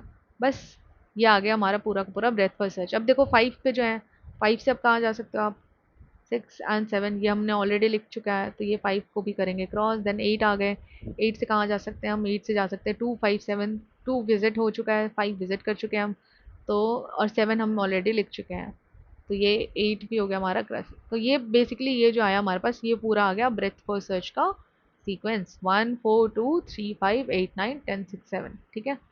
नेक्स्ट हमारे पास depth first search. Depth first search के लिए क्या करते हैं, हम एक लंबा रास्ता ले लेते हैं। ब्रेथ फर्स्ट सर्च में ना हम पूछ रहे होते हैं, एक जगह खड़े हैं और फिर हम देख रहे होते हैं कि हम यहाँ वाला जाएं या ये वाले रास्ते जाएं या फिर ये वाले रास्ते जाएं। अगर आप लोगों ने बचपन में एक पोएम पढ़ी होगी, द रोड नॉट टेकन, तो ये ब्रेथ फर्स्ट सर्च जो है वो उसी से इंस्पायर्ड है, ठीक है। मतलब वो देख रहा होता है कि क्या मैं इस रास्ते से या इस रास्ते से जा सकता हूँ या फिर उस रास्ते से जा सकता हूँ, पॉसिबिलिटीज देख रहा होता है हर एक स्टेप पे, हर एक वर्टेक्स पे, मतलब जितना जितना मूव करता है तो हर एक स्टेप पे पॉसिबिलिटी देख रहा होता है, ठीक है। ये जो डेप्थ फर्स्ट सर्च है, ये डेप्थ फर्स्ट सर्च क्या करेगा कि एक लंबा रास्ता चूज करेगा डायरेक्ट। तो अगर हम 1 से स्टार्ट करें ना, तो एक लॉन्ग रूट, तो 1 से देखो डायरेक्ट लॉन्ग रूट क्या हमारे पास 4 3 10, 10 पे ये हमारा एंड हो गया, ठीक है। तो हमने डायरेक्टली लिख लिया यहाँ पे एलिमेंट्स 1 4 3 एंड 10, ये लॉन्ग रूट हमने पिक किया। अब इसके बाद ये बैक ट्रैक करेगा, ठीक है। तो अब हम 10 से अब हम रिवर्स कर रहे होते हैं, और फिर जो भी हमारा बच गया होता है तो उन सबको लिखते जाते हैं। तो जैसे 10 से अगर हम बैक ट्रैक किए तो 3 पे आए, तो 3 से कहाँ जा सकते थे, 3 से देखो हमारा और भी एक कनेक्टेड है जो कि है 9, तो यहाँ पे लिख लिया हमने 9, ठीक है। बैक ट्रैक किया, अब 3 से वापस देखो कहाँ जा सकते हैं, तो 4 या तो 2 पे। तो 4 पे तो जाके फ़ायदा नहीं है, तो हम ऑलरेडी विजिट कर चुके हैं, तो दोबारा क्यों विजिट करना। तो 3 से अब हम आ गए, अभी देखो 3 से यहाँ पे और एक यहाँ पे लॉन्ग रूट बन रहा है। वो लॉन्ग रूट क्या है हमारा 2 5 6 का, तो यहाँ पे हमने लिख लिया लॉन्ग रूट है हमारा,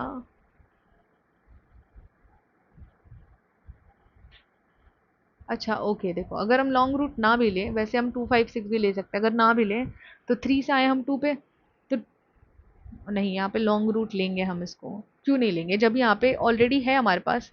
तो अगेन हम लॉन्ग रूट लेंगे और फिर 6 से हम बैक ट्रैक करेंगे, तो हमारे पास ये 7 और 8 एंड में आएगा।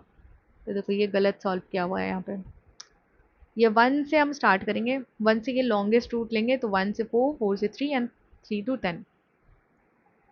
अब 10 से बैक ट्रैक किया, 3 पे आए, तो हमारे पास क्या बचा था 9, तो ये आ गए 9 पे। अब अगेन 3 से वापस से बैक ट्रैक करेंगे तो 2 पे आए, ठीक है। तो 2 से देखो, अच्छा 3 से देखो ये हमारे पास ऑलरेडी एक लॉन्ग रूट बन रही है, मतलब कोई सेंस नहीं बनाता है कि आप 3 से 2 पे आओगे फिर 2 से 5 पे आओगे, ये तो फिर ब्रेथ फर्स्ट सर्च वाला काम हो जाएगा ना, हमें यहाँ पे डेप्थ फर्स्ट सर्च करनी है।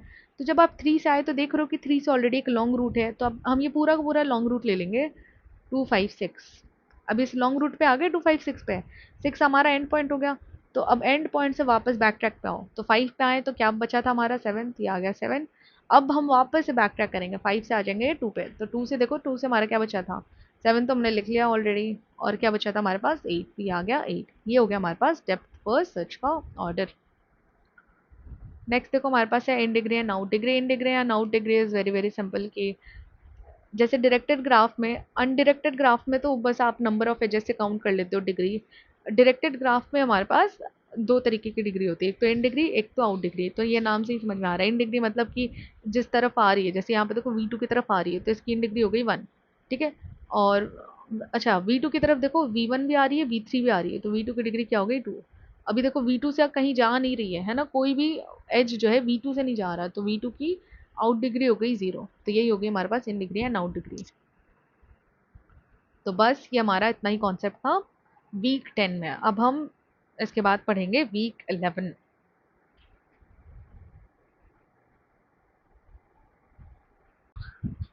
देखो फर्स्ट हमारे पास डायरेक्टेड ए साइक्लिक ग्राफ, ठीक है। तो हम समझेंगे कि डायरेक्टेड ए साइक्लिक ग्राफ क्या होता है। A directed graph g is equals to v comma E. g is equals to v comma E क्या हो गया कि हम ग्राफ को ऐसे डिनोट करते हैं v comma E. v is for vertices and e हमारा क्या हो गया h। Without directed cycles is called as directed acyclic graph. मतलब हमारी ऐसे ग्राफ जो कि डायरेक्टेड हो, डायरेक्टेड मतलब कि आपको एजेस में डायरेक्शन गिवन हो, ठीक है, और साथ ही साथ साइकिल्स अगर फॉर्म नहीं हो रही हैं तो वो वैसे ग्राफ्स को हम क्या कहेंगे, डायरेक्टेड एसाइक्लिक ग्राफ, या फिर हम शॉर्ट फॉर्म में उसको डीएजी कहते हैं, ठीक है। अब ये जो डीएजी है, ये डीएजी हमारा यूज होता है टॉपोलॉजिकल शॉर्टिंग। मान लो कि अगर मैं बेसिकली ये डीएजी पे दो चीज़ें हम निकाल सकते हैं, पहला तो longest path and then topological sorting. तो देखो टॉपोलॉजिकल शॉर्टिंग क्या होती है। टॉपोलॉजिकल शॉर्टिंग हो गई हमारे पास कि हम क्या करेंगे ना, यहाँ पे देखो जैसे ये एक सर्टेन हमें ग्राफ गिवन है, ये हमारा एक ग्राफ है, ठीक है, या फिर मान लो ये ग्राफ है। अब बी से हमारे पास जो एज है वो जा रही है ए पे, बी से जा रही है डी पे, ए से जा रही है डी पे एंड डी से जा रही है सी पे। तो टॉपोलॉजिकल शॉर्टिंग, देखो जैसा नाम है हमारे पास कि टॉपोलॉजिकल शॉर्टिंग, तो हमारे पास वर्ड क्या आ रहा है, शॉर्टिंग। तो शॉर्टिंग का मतलब क्या होता है कि अरेंज करना, राइट। तो यहाँ पे हम बस वर्टिसेस को जो है उनको अरेंज कर रहे होते हैं। और कैसी अरेंजमेंट करते हैं हम, डिग्री 0 के अकॉर्डिंग अरेंजमेंट करते हैं। जैसे यहाँ पे देखो, आप ना पहले सबसे पहले तो फाइंड आउट करोगे कि कौन सा ऐसा वर्टेक्स है जिसकी डिग्री 0 है, ठीक है। जिसकी भी डिग्री 0 रहेगी उसको हम सबसे पहले रिमूव कर देंगे। जैसे यहाँ पे B to A, then B to D था and A to D and D to C. तो यहाँ पे जो इनर डिग्री है, ठीक है, जिसको हम इन डिग्री कहते हैं। इन डिग्री का मतलब क्या हो गया कि बी की तरफ कोई भी एज नहीं आ रहा है, तो बी की इन डिग्री क्या हो गई 0। तो ये अब हम क्या करेंगे, बी को रिमूव कर देंगे। तो बी को अगर पूरा का पूरा हटाएंगे तो ये जो बी वाली जो दो एजेस थी ये भी हट जाएंगी, तो हमारे पास क्या बचा रहा, ए डी सी। अब देखो, अब हमारा ये ए, पहले ए का जो इनर डिग्री था वो 1 था, ठीक है।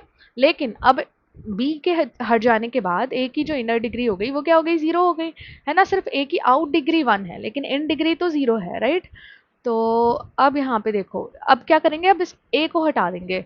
ए को हटा देंगे तो हमारे पास क्या बचा रहा, डी टू सी। अब डी टू सी में हमारे पास डी की इनर डिग्री 0 बन गई, पहले 1 था लेकिन अब क्या बन गया, 0 बन गया। एंड सी की इनर डिग्री क्या है हमारे पास 1। अब हम डी को हटा देंगे तो सिर्फ लास्ट एलिमेंट क्या बचा रहा, सी। तो हमारा टोपोलॉजिकल शॉर्टिंग का सीक्वेंस आ जाएगा बी ए डी सी।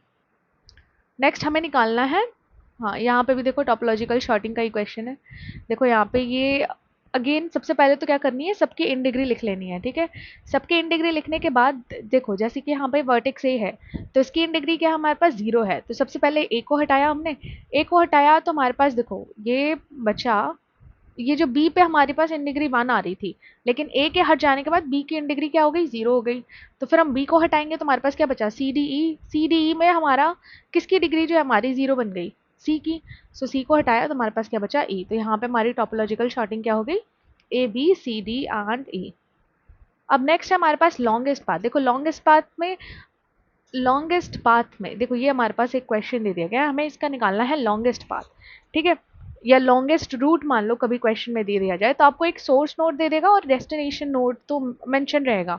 और अगर मेंशन ना भी रहे ना, जैसे अगर मान लो किसी क्वेश्चन में आपको लॉन्गेस्ट पाथ निकालना है, ठीक है, तो उसके 4 ऑप्शंस आपको ऐसे दे दिए जाएंगे, ए बी सी डी जे, फिर उसके बाद ए सी बी डी जे। तो इसमें ना आपको समझना पड़ेगा कि स्टार्ट कहाँ से हो रहा है, ए से, और एंड कहाँ हो रहा है, जे पे। मतलब पीवाईक्यू में ऐसे क्वेश्चन है जहाँ पे आपको ग्राफ दे दिया, ठीक है, और आपको वहाँ पे पूछ रहा है कि what is the longest path of this given graph, और बस ऑप्शंस दे दिए गए हैं और कुछ नहीं मेंशन्ड है, ना सोर्स नोड मेंशन है, ना आपको पता है कि जाना कहाँ है सोर्स नोड से, डेस्टिनेशन आपकी कहाँ है। अभी अगर मैं, ये देखो ये तो बहुत लॉजिक वाली बात है, अगर मैं कह रही हूँ रास्ते की बात कर रही हूँ या फिर पाथ की बात कर रही हूँ, तो अगर मतलब आप कहीं ना कहीं तो जाओगे तभी तो आप मतलब गूगल मैप में वहाँ का रास्ता ढूंढोगे, या फिर किसी से पूछोगे कि भैया यहाँ जाने का रास्ता कहाँ है, कैसे जा सकते हैं हम यहाँ पे, है ना। तो सोर्स नोड और डेस्टिनेशन पॉइंट जानना बहुत ज़्यादा ज़रूरी है हमारा, कि हम स्टार्ट कहाँ से करेंगे और हम एंड कहाँ पे कर रहे हैं, तब जाके हम मल्टीपल पाथ्स निकाल सकते हैं। कि अगर मान लो कि मुझे जाना है दिल्ली से गुड़गांव, ठीक है, न्यू दिल्ली से गुड़गांव जाना है, तो न्यू दिल्ली से गुड़गांव के कितने रास्ते हो सकते हैं, मुझे पता है कि न्यू दिल्ली हमारा क्या है, सोर्स नोड, और गुड़गांव क्या हो गया हमारा डेस्टिनेशन। तो न्यू दिल्ली टू गुड़गांव मुझे जाना है, ये चीज़ मुझे पता है, तब जाके मैं उसके बीच का रास्ता निकाल सकती हूँ कि अच्छा कि बाई बस मुझे कितना टाइम लगेगा, या फिर अगर मैं मान लो रैपिडो से जा रही हूँ तो कितना टाइम लगेगा, राइट। तो ये सोर्स नोड और डेस्टिनेशन बहुत ज़्यादा इंपॉर्टेंट है। तो कभी अगर मान लो क्वेश्चन में नहीं गिवन है तो हमें क्या चेक करने हैं, ऑप्शंस चेक करने हैं। तो देखो ऑप्शंस में ऐसा गिवन रहेगा तो आपको समझना पड़ेगा ए टू जे। अच्छा मान लो मल्टीपल ऑप्शंस आ गए, ठीक है, कभी ऐसे भी हो सकता है कि थर्ड मान लो एमएसक्यूज में मान लो ऐसा भी ऑप्शन है बी ई एफ जी, तो इसमें आप क्या चेक करना कि बी से जी तक स्टार्ट कर रहे हो, ठीक है। तो मतलब ऐसे पर्टिकुलर क्वेश्चन में तो आपके पास दो अलग अलग नोट्स हो गए, ग्राफ एक ही है लेकिन आपको दो अलग अलग नोट्स दे दिए गए हैं, और आपको दो मतलब स्टार्टिंग नोड की बात करिए कि दो अलग अलग सोर्स नोड दे दिए जाएंगे, और उसका दोनों का अलग अलग आपके पास जो है लॉन्गेस्ट पाथ आपको निकालना है, ठीक है। तो ये मैंने सारी पॉसिबिलिटीज बता दी कि कैसे टाइप ऑफ क्वेश्चन आते हैं लॉन्गेस्ट पाथ में। अब देखो इसको सॉल्व करेंगे। यहाँ पे हमें क्वेश्चन दिया है कि find longest route to E from A से हमें क्या करनी है, लॉन्गेस्ट रूट निकालनी है, ठीक है। तो देखो ए से हम जाएंगे पहले, देखो पहले तो हम सारे पाथ निकाल लेंगे, ठीक है, कि ए से कैसे कैसे हम ई पे जा सकते हैं। ए से हम जा सकते हैं बी पे, बी से सी पे, सी से डी एंड देन ई। ये हमारा पहला पाथ हो गया। दूसरा पाथ क्या है, A to F, F to G, G to H, H to D and E. और तो कोई रास्ता नहीं है यहाँ पे, है ना, दो ही रास्ते हैं ए से ई जाने के। तो अब यहाँ पे देखो डायरेक्टेड ग्राफ है हमारा और ए साइक्लिक ग्राफ है, मतलब कि यहाँ पे देखो इन सबका ना वेट गिवन है। अगर मान लो कि इसका वेट नहीं गिवन रहता, अनवेटेड ग्राफ रहता, तो उस केस में क्या करते हैं हम, सिर्फ हम नंबर ऑफ वर्टिसेस को काउंट करते हैं या नंबर ऑफ एजेस को काउंट करते हैं, जो हमारे पास मैक्सिमम नंबर ऑफ एजेस होती वही हमारा क्या हो जाता, लॉन्गेस्ट रूट हो जाता। लेकिन यहाँ पे हमारे पास क्या गिवन है, एज वेट गिवन है, तो सबका हम एज वेट ऐड करेंगे। जैसे ए टू बी 4 है तो 4 लिख लिया, बी टू सी 6 है तो 6 लिख लिया, सी टू डी 5 है तो 5 लिख लिया, एंड डी टू ई 4 है तो 4 लिख लिया। इन दोनों को ऐड किया तो देखो हमारे पास जो पहला वाला वे है ये हमारा क्या हो गया, ये फर्स्ट वाला जो पाथ है यही हमारा लॉन्गेस्ट रूट हो गया, ठीक है, क्योंकि इसका टोटल क्या आ रहा है 19 और इसका टोटल क्या आ रहा है 12। तो in an unweighted graph the longest route depends upon the higher number of edges. हाँ, तो यही चीज़ जो मैंने कहा था कि अनवेटेड ग्राफ हो, अगर मान लो वेट नहीं गिवन हो, एज वेट ना गिवन हो, तो उस केस में जो हमारा लॉन्गेस्ट रूट है वो डिपेंड करता है on higher number of edges. अब देखो नेक्स्ट है हमारे पास ट्रांजिटिव क्लोजर। ट्रांजिटिव क्लोजर क्या होता है कि transitive closure of a directed graph is a graph that represent the reachability between all pairs of vertices. It determines whether there is a directed path from one vertex to another in the graph. The transitive closure is often denoted as TC bracket में G, where G is the original graph. अब देखो transitive closure को समझते हैं, ठीक है। जैसे यहाँ पे ट्रांजिटिव क्लोजर क्या हो गया हमारे पास कि हम एक वर्टेक्स से दूसरे वर्टेक्स पे चेक कर रहे हैं कि कोई पाथ है या नहीं है, रीचेबल है भी या नहीं है, ठीक है। इस केस में हम ये चेक कर रहे होते हैं, ये नहीं देख रहे हैं, ठीक है। देखो रीचेबिलिटी में क्या होता है ना कि हम डायरेक्टली, रीचेबिलिटी और ट्रांजिटिव क्लोजर में एक थिन लाइन का डिफरेंस है। रीचेबिलिटी क्या करता है, ये आपको बताता है कि वहां से मतलब एक पर्टिकुलर एज जा रही है या नहीं जा रही है, ठीक है, रीचेबल है या नहीं है। ट्रांजिटिव क्लोजर क्या हो गया कि ये आपको पूरा का पूरा लेंथ बताएगा कि हम कैसे कैसे पॉसिबल वेज में जा सकते हैं। जैसे देखो यहाँ पे ए टू अगर मान लो डी जाना है, ठीक है, अब ए से डी का कोई डायरेक्ट एज नहीं है, लेकिन फिर भी ये हमें बताएगा कि हम ए से डी कैसे जा सकते हैं। तो ए से देखो ए से क्या करना पड़ेगा, हमें बी जाना पड़ेगा, बी से जाना पड़ेगा सी, और अगर मान लिया सपोज सी से यहाँ पे एक डी कनेक्टेड रहता तो हमारे पास जो लेंथ आती वो आ जाती, ऐसे ए से बी आए तो लेंथ हुई 1 + 1 सी तक, एंड सी से डी हो जाती लेंथ 3, ठीक है। तो यही है हमारा ट्रांजिटिव क्लोजर। तो ट्रांजिटिव क्लोजर बताता है कि एक वर्टेक्स से दूसरे वर्टेक्स तक हम कैसे जा सकते हैं। यहाँ पे देखो ऑल दो डायरेक्ट कोई एज नहीं है, ठीक है, फिर भी हम पॉसिबल है हमारा जाना।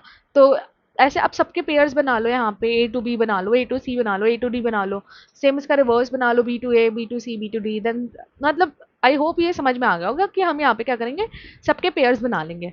अब देखो यहाँ पे सी टू ए की अगर हम बात करें तो सी टू ए, तो देखो सी टू ए तो यहाँ पे डायरेक्ट एज कनेक्टेड है तो लेंथ क्या होगी हमारी 1। बी टू ए की अगर हम बात करें तो देखो बी टू ए के लिए हमारे पास क्या करना पड़ेगा, हमें बी से आना पड़ेगा सी पे और फिर सी से जाएंगे हम ए पे, तो इस केस में लेंथ क्या होगी हमारी 2। डी टू ए अगर हमें आना है तो देखो डी से ए कैसे आ सकते हैं, डी से बी पे जाएंगे, बी से सी पे, सी से ए पे, तो लेंथ हमारी कितनी होगी 3। सेम देखो हमने हर एक का निकाल लिया, हर एक पेयर का हमने यहाँ पे निकाल लिया, ठीक है। तो फॉर लेंथ वन वाले कितने हमारे पास पेयर्स हैं, सी ए बी, ये हो गया हमारा transitive closure for length one. Same हमने लेंथ टू के लिए निकाल लिया और लेंथ थ्री के लिए भी हम निकाल लेंगे, तो ये हो गया हमारा transitive closure complete. Now next weighted graph, तो मैंने बता दिया कि वेटेड ग्राफ क्या हो गया, ऐसा ग्राफ जिसके एज में एक वेट गिवन हो, ठीक है। अब वो वेट कुछ भी हो सकता है कि वहाँ डिस्टेंस मीन कर रहे हो सकता है वहाँ पे किसी चीज़ की कॉस्ट मेंटेन कर रहे हो, कॉस्ट मीन कर रहे हो, हमें उससे कोई फर्क नहीं पड़ता। हमें यहाँ पे बस समझना है कि आपको एज को एक नंबर दिया है, बस हमने, दैट्स इट। उससे कोई मतलब नहीं है कि वो फिजिकल क्वांटिटी है या फिर मतलब स्पीड है या फिर कोई कॉस्ट है या फिर वेट है, इट्स जस्ट कि एक नंबर गिवन है, ठीक है। एज पे एक नंबर गिवन है तो दैट मीन्स वो हमारा वेटेड ग्राफ है। अब देखो बहुत सारे एल्गोरिदम्स है जो कि काफ़ी ज़्यादा हमारे इंपॉर्टेंट है, और ये एल्गोरिदम्स पे हमारे पास जो है क्वेश्चंस बनते हैं। फर्स्ट है हमारे पास Dijkstra's algorithm and Bellman Ford algorithm. ये जो दोनों एल्गोरिदम है ये यूज़ होता है शॉर्टेस्ट पाथ निकालने के लिए। एक और हमारे पास एल्गोरिदम है जिसको हम कहते हैं फ्लॉयड वार्शल एल्गोरिदम, तो ये भी लिख दे रहे हैं। एक और एल्गोरिदम है जिसको कहते हैं हम फ्लॉयड वार्शल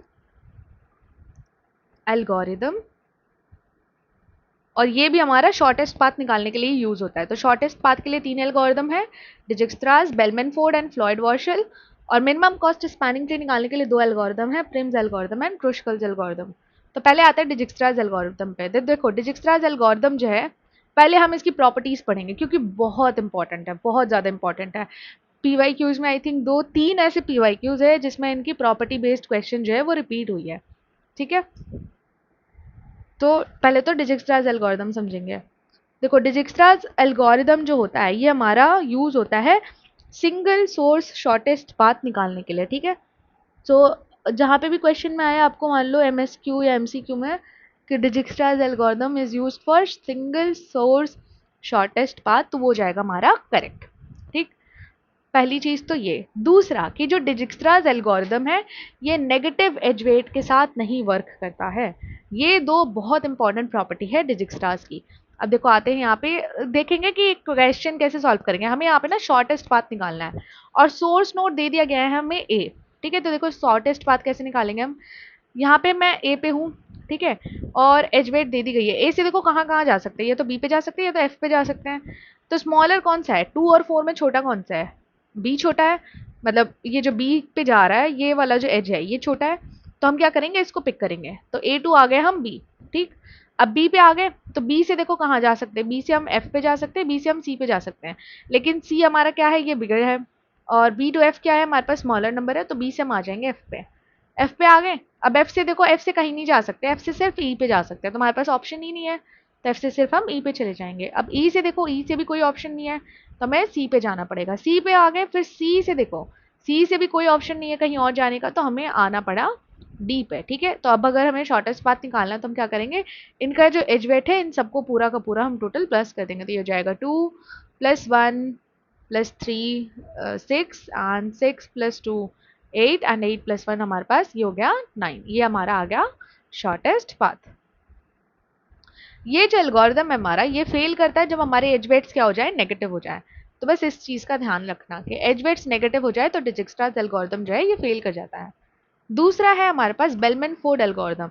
अब ये जो बेलमैन फोर्ड एल्गोरिदम है ना ये दोनों के साथ वर्क करता है, चाहे पॉजिटिव एज वेट हो चाहे नेगेटिव एज वेट हो, मगर साइकिल नहीं बननी चाहिए। अगर नेगेटिव साइकिल फॉर्म हो रही है तो कोई भी एल्गोरिदम ले लो आप, कोई भी एल्गोरिदम वो वर्क ही नहीं करेगा, चाहे वो फ्लॉयड वार्शल हो, बेलमैन हो या चाहे डिजिक्स्ट्रास एल्गोरिदम हो। नेगेटिव वेट साइकिल के साथ शॉर्टेस्ट प्रॉब्लम सॉल्व हो ही नहीं सकती है, कोई भी आप एल्गोरिदम उठा लो इन तीनों में से, ठीक है। Negative edge weight is different कि एक नेगेटिव एज वेट दे दिया, लेकिन साइकिल बन रही है पूरी की पूरी नेगेटिव एज वेट्स की। मतलब मान लो कि जितने वर्टिसेस है जितने भी एजेस है वो पूरे के पूरे मतलब नेगेटिव नंबर से ही, नेगेटिव एज वेट से ही है, तो वो क्या हो गया हमारा नेगेटिव साइकिल। तो अगर नेगेटिव साइकिल बन रहा है तो यानी वहां पे इनमें से कोई भी एल्गोरिदम जो है वो यूजफुल नहीं है। देखो यहाँ पे क्या लिखा है कि Dijkstra's algorithm is not 100% accurate if there is some negative edge weights, so to overcome this issue we use Bellman Ford algorithm, ठीक है। अब देखो ये जो बेलमैन फोर्ड एल्गोरिदम है ये हमारा चलता है v-1 टाइम्स, v हो गया नंबर ऑफ वर्टिसेस -1, तो जितने हमारे वर्टेक्स गिवन रहते हैं क्वेश्चन में उससे एक कम टाइम हमारा लूप चल रहा होता है। तो यहाँ पे ना हम लूप पे सॉल्व कर रहे होते हैं। तो देखो इधर, ये हमारा ग्राफ है, ठीक है।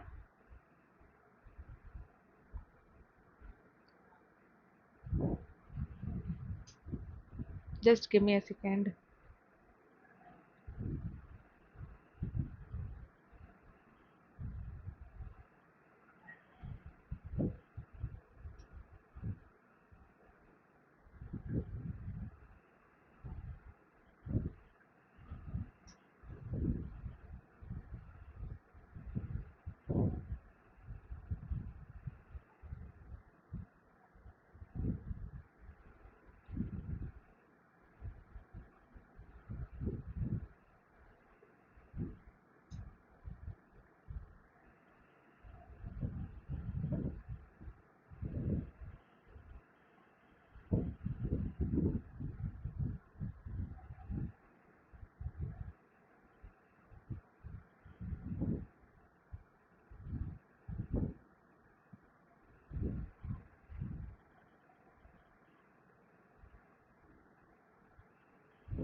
अब देखो इस क्वेश्चन को करेंगे सॉल्व।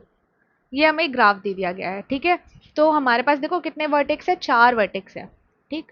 4 वर्टेक्स है तो 4 - 1 यानी हमारे यहाँ पे कितनी चलेगी, 3 लूप्स हमारे पास यहाँ पे चलेगी, ठीक है। अब देखो यहाँ पे क्या करना है ना, यहाँ पे पेयर मतलब लिख लेना है कि कौन किससे कनेक्टेड है। जैसे 1 से हम 2 जा सकते हैं तो यहाँ पे लिखेंगे 1, 2।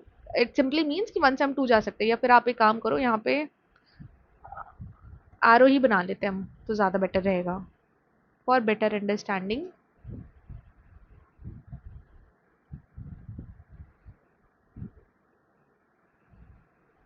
1 to 2 ये हमने एरो बना लिया, ठीक है। फिर देखो कहाँ जा सकते हैं, 3 से 2 जा सकते हैं, और 4 से 3, और 1 से 4, ठीक। बस ये कहाँ से कहाँ जा सकते हैं इसका बस हमने पेयर वाइज लिख लिया, ठीक है। तो अब देखो यहाँ पे लूप चलाएंगे। तो देखो यहाँ पे 1 से स्टार्ट करें हम, ठीक है। एक सोर्स नोड आपको गिवन रहेगी, तो यहाँ पे हम 1 से स्टार्ट करें, तो 1 से स्टार्ट करें तो 1 का जो ऊपर देखो 1 का हमारा इनर डिग्री क्या है, 0, ठीक है। एंड ऑल्सो इसके ऊपर हम क्या लिख लेंगे, 0, जहां से भी हम स्टार्ट कर रहे हैं उसके ऊपर हम लिखेंगे 0, ठीक।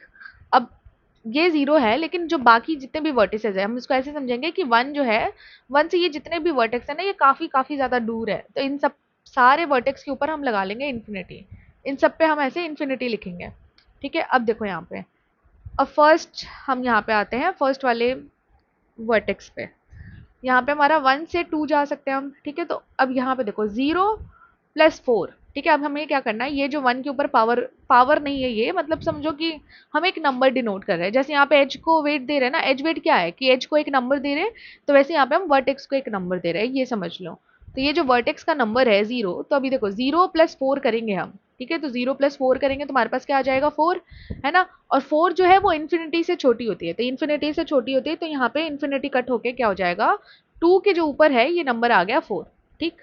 अब देखो तो यहाँ पे हमने पहली लूप जो है चला ली, तो ये कर लिया हमने टिक। नेक्स्ट हम 3 to 2 आए, तो 3 to 2 देखो 3 पे हमारे पास क्या है, इन्फिनिटी है। इन्फिनिटी में अगर हम 10 सब्ट्रैक्ट कर रहे हैं, ठीक है। तो इन्फिनिटी में अगर हम 10 सब्ट्रैक्ट करें, तो देखो इन्फिनिटी में आप कुछ भी सब्ट्रैक्ट करो या ऐड करो तो हमारे पास वो अल्टीमेटली क्या हो जाएगा, इन्फिनिटी ही हो जाएगा। तो यहाँ पे ये 4 कट के हो गया हमारा इन्फिनिटी। ये हमारा पहला लूप, ये 3 to 2 चल गया। अब 4 से 3 देखो इन्फिनिटी है, इन्फिनिटी में आप कुछ infinity like constant number add करो तो भी हमारे पास क्या आ जाता है, इन्फिनिटी आता है। तो ये तो मतलब वही है कि लिखा ही हुआ है 3 के ऊपर इन्फिनिटी, तो हमें कुछ चेंज करने की जरूरत नहीं है, तो ये हो गया करेक्ट। नेक्स्ट देखो 1 to 4, 1 to 4 देखो 1 हमारा क्या है, 0, 0 + 5, ठीक है, तो 0 प्लस 5 हमारे पास क्या हो जाएगा 5, और 5 क्या हमारा इन्फिनिटी से छोटा है, तो इसलिए यहाँ पे ये इन्फिनिटी कट करके यहाँ पे लिख लेंगे हम 5। तो ये हमारी चल गई पहली लूप। अब सेम वे में ना हम सेकेंड लूप चलाएंगे, 1 to 2, then 3 to 2, then 4 to 3 and then 1 to 4। देखो 1 to 2 अगर हम लूप चला रहे हैं तो अगेन ये देखो 0 प्लस 4 हमारा क्या हो जाएगा 4, और 4 क्या है हमारा 4 हमारा इन्फिनिटी से छोड़ रहा है, तो अगेन यहाँ पे कट करके हमने लिख लिया 4। देन 3 to 2, 3 to 2 अगर अब हम चलाएंगे तो ये अगेन हमारा क्या है इन्फिनिटी, इन्फिनिटी माइनस 10, यहाँ पे ये क्या आ जाएगा हमारे पास,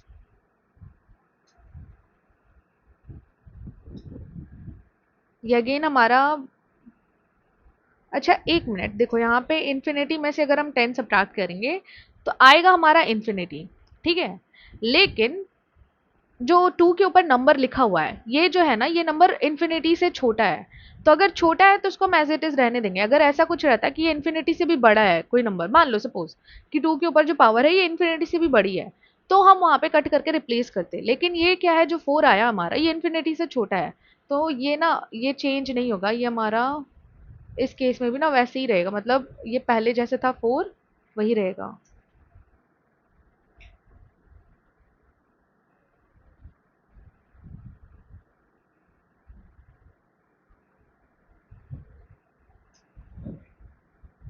तो देखो पहले हमारा इनिशियली क्या था, ये था यहाँ पे इन्फिनिटी था, ठीक है, तो हमने ऐड करके कट किया था ये 4 हुआ। अब इसके अकॉर्डिंग तो देखो इन्फिनिटी में अगर हम कुछ सब्ट्रैक्ट करेंगे तो ये इन्फिनिटी होगा, लेकिन इन्फिनिटी से छोटा है ये नंबर 4, तो इसलिए हम यहाँ पे इसको रिप्लेस नहीं करेंगे, ये जैसा है इसको ऐसे ही छोड़ देंगे। तो 3 to 2 तो हमारी लूप चली गई, अब चल गई। अब 4 to 3 देखो 4 to 3 हमारे पास क्या हो जाएगा, 4 पे क्या हमारे पास 5, 5 प्लस 3 ये क्या हो जाएगा हमारा 8, तो 3 पे अब देखो 8 जो है ये इन्फिनिटी से छोटा है, तो ये कट करके यहाँ पे हम क्या लिख लेंगे 8 लिख लेंगे। अब ना 1 to 4, 1 to 4 अगर देखें तो 1 पे हमारे पास 0 है, 0 प्लस 5 हमारे पास क्या आ जाएगा 5, तो ये तो कुछ चेंज नहीं हुआ, बस हमारी लूप हमें चलते लाइक चलानी है कि हाँ यहाँ पे चेंज हो रहा है तो ठीक है अपडेट करेंगे, नहीं होगा तो कोई बात नहीं, नेक्स्ट स्टेप पे मूव ऑन करेंगे। अब सेम वापस से लूप चलानी है, ये हमारी लास्ट लूप होगी, ये हमारी थर्ड लूप जो है ये हो गई हमारी लास्ट लूप।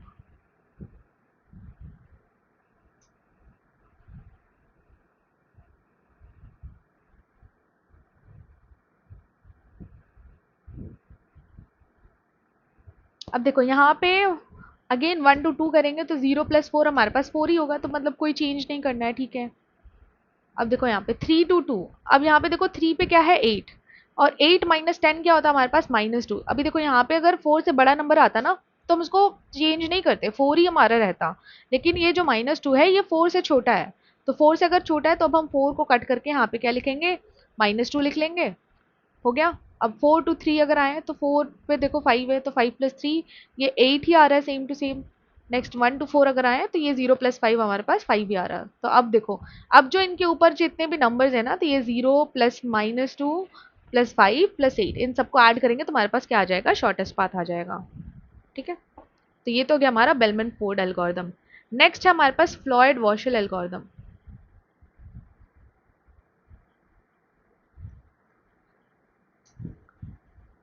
अब देखो इस क्वेश्चन में हमें क्या बोला है कि if we perform Floyd Warshall algorithm for the graph shown below, ठीक है, हमें ये ग्राफ दे दी गई है, in which of the following matrices represent sp4, ठीक है। तो पहले तो मैं समझाती हूँ कि ये sp4 और ये sp1 सारी चीजें क्या होती हैं।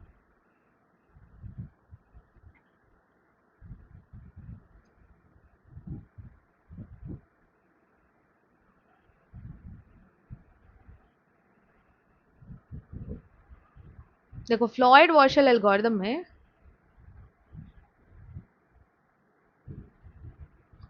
फ्लॉयड वॉशल एल्गोरिदम ये जो है ना हमारा डिजिक्स्ट्रास और बेलमैन फोर्ड से अलग होता है, ठीक है। ये हमारा यूज होता है for all pair shortest path. तो जब भी आपसे पूछे ऑल पेयर शॉर्टेस्ट पाथ तो उसके लिए यूज क्या होता है फ्लॉयड वॉशल, और सिंगल सोर्स शॉर्टेस्ट पाथ अगर पूछे तो उसके लिए हमारे यहाँ क्या यूज होता है डिजिक्स्ट्रास एंड बेलमैन फोर्ड, ठीक है। अच्छा हाँ और एक चीज मैं बेलमैन फोर्ड में बताना भूल गई कि बेलमैन फोर्ड जो हमारा नेगेटिव साइकिल्स के साथ वर्क नहीं करता, तो बस इसको ध्यान रखना। अब देखो फ्लॉयड वॉशल एल्गोरिथम में जैसे एक एग्जांपल से समझाती हूँ। यहाँ पे हमारे पास ये 1 है, 2, 3, 4, ठीक है। मान लो 4 वर्टेक्स है आपके, ठीक है। तो यहाँ पे ना क्लॉड वार्शल एल्गोरिथम को हम कहते हैं ऑल पेयर शॉर्टेस्ट पाथ। तो आप पेयर वाइज जो है शॉर्टेस्ट पाथ निकाल रहे हो, तो मतलब आप 1 से 4 का चेक करोगे, 1 से 2 का चेक करोगे, 1 से 3 का चेक करोगे, ठीक है। यहाँ पे हमारी एडजेसेंसी मैट्रिक्स बन जाती है, ठीक है। अभी देखो 1 से 4, अभी हमारे पास 4 एसपीज होते हैं। एक हो गया SP1, SP2, SP3 और SP4। 4 SP बनेंगे, 4 वर्टेक्स है तो यहाँ पे 4 SP बनेंगे।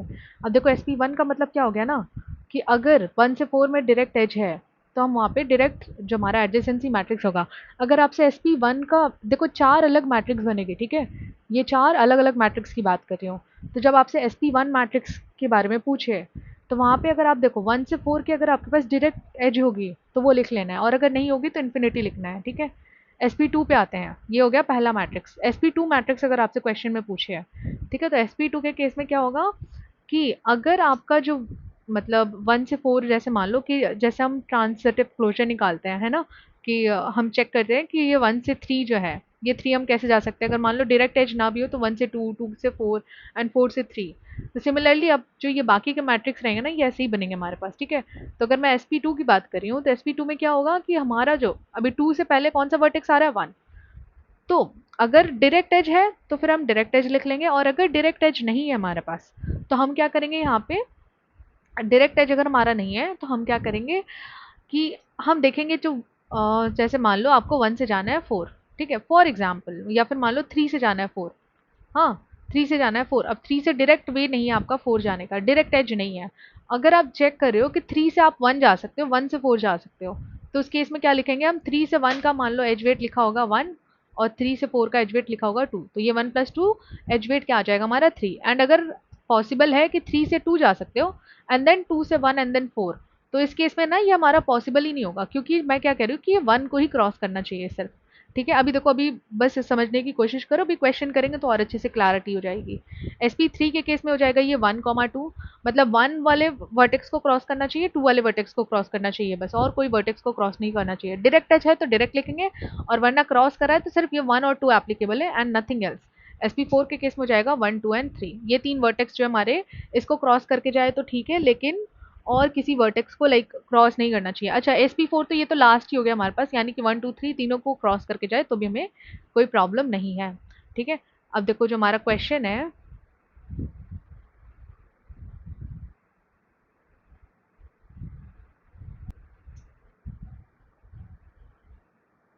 देखो इस क्वेश्चन में हमारे पास कितने वर्टेक्स हैं, क्या क्या वर्टेक्स है हमारे पास, 0,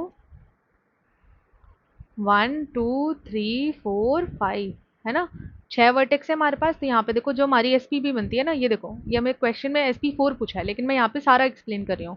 SP0 क्या होगा, SP1 क्या होगा, SP2 क्या होगा, SP3 क्या होगा, 4 क्या होगा, 5 क्या होगा, एंड SP, हाँ SP5 ही तो लास्ट है हमारा। देखो SP0 का मतलब है कि अगर डायरेक्ट एज है तो हम एज वेट लिखेंगे, वरना infinity, only direct edge allowed, okay.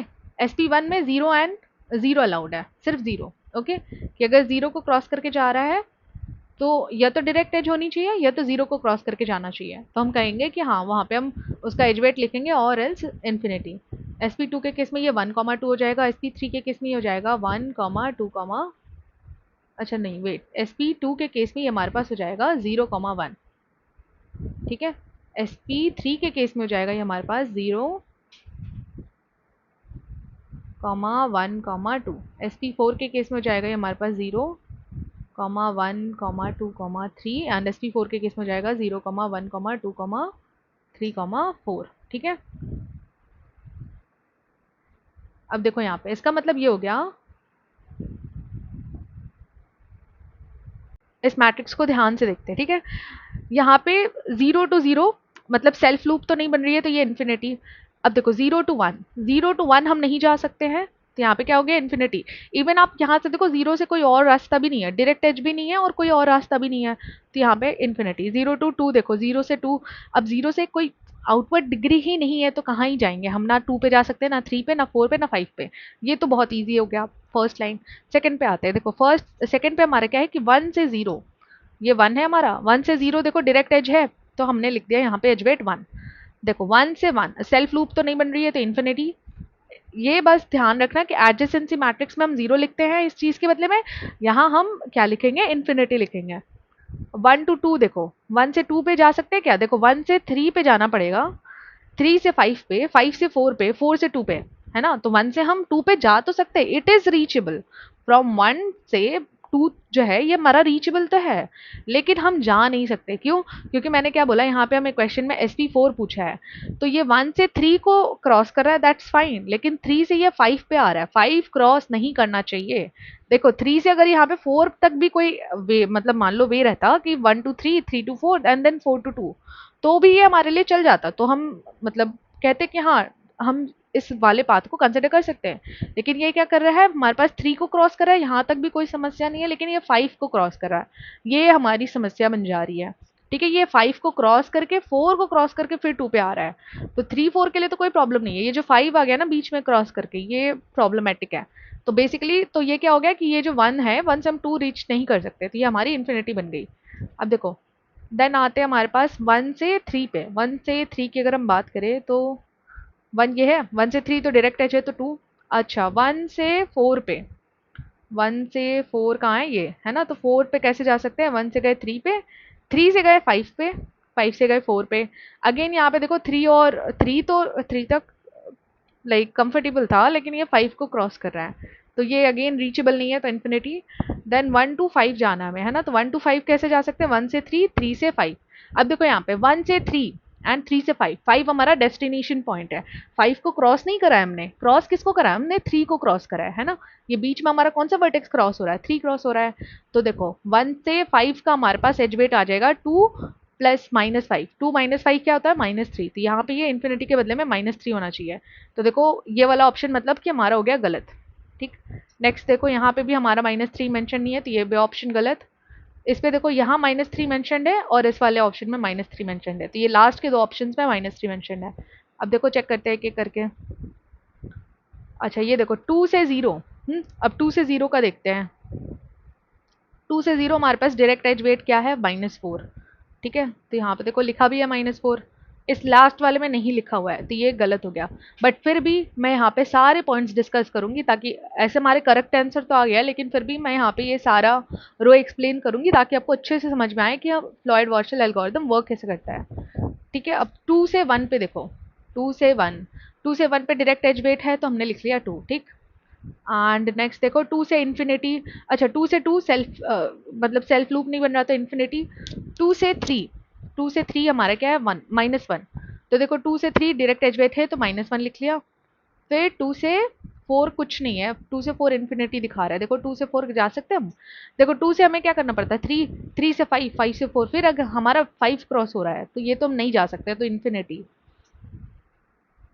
Then 2 से 5 है ना, 2 से 5 है -6, देखो 2 से 5 कैसे जा सकते हैं, 2 से 3 जाएंगे, 3 से 5 है ना, तो 3 आया बीच में, 3 को क्रॉस किया वो, है ना, तो ये हमारा कंफर्टेबल है, तो ये हो जाएगा -1 -5, हमारे पास टोटल क्या आ गया, -6, ये लिखा भी है हमारे पास -6। अब देखो 3 से कहीं पे भी रीचेबल नहीं दिखा रहा है, 3 से क्या दिखा रहा है, 5 पे -5, तो देखो 3 से 5 का तो हमारे पास -5 डायरेक्ट है, और बाकी सारे पॉइंट्स भी देख लेते हैं। देखो 3 से हम 4 पे जा तो सकते हैं, लेकिन ये 5 को क्रॉस करके जाएगा, तो नॉट पॉसिबल। 3 से 2 पे भी जा सकते हैं हम, लेकिन ये 5 बीच में आ रहा है, तो ये भी नॉट पॉसिबल।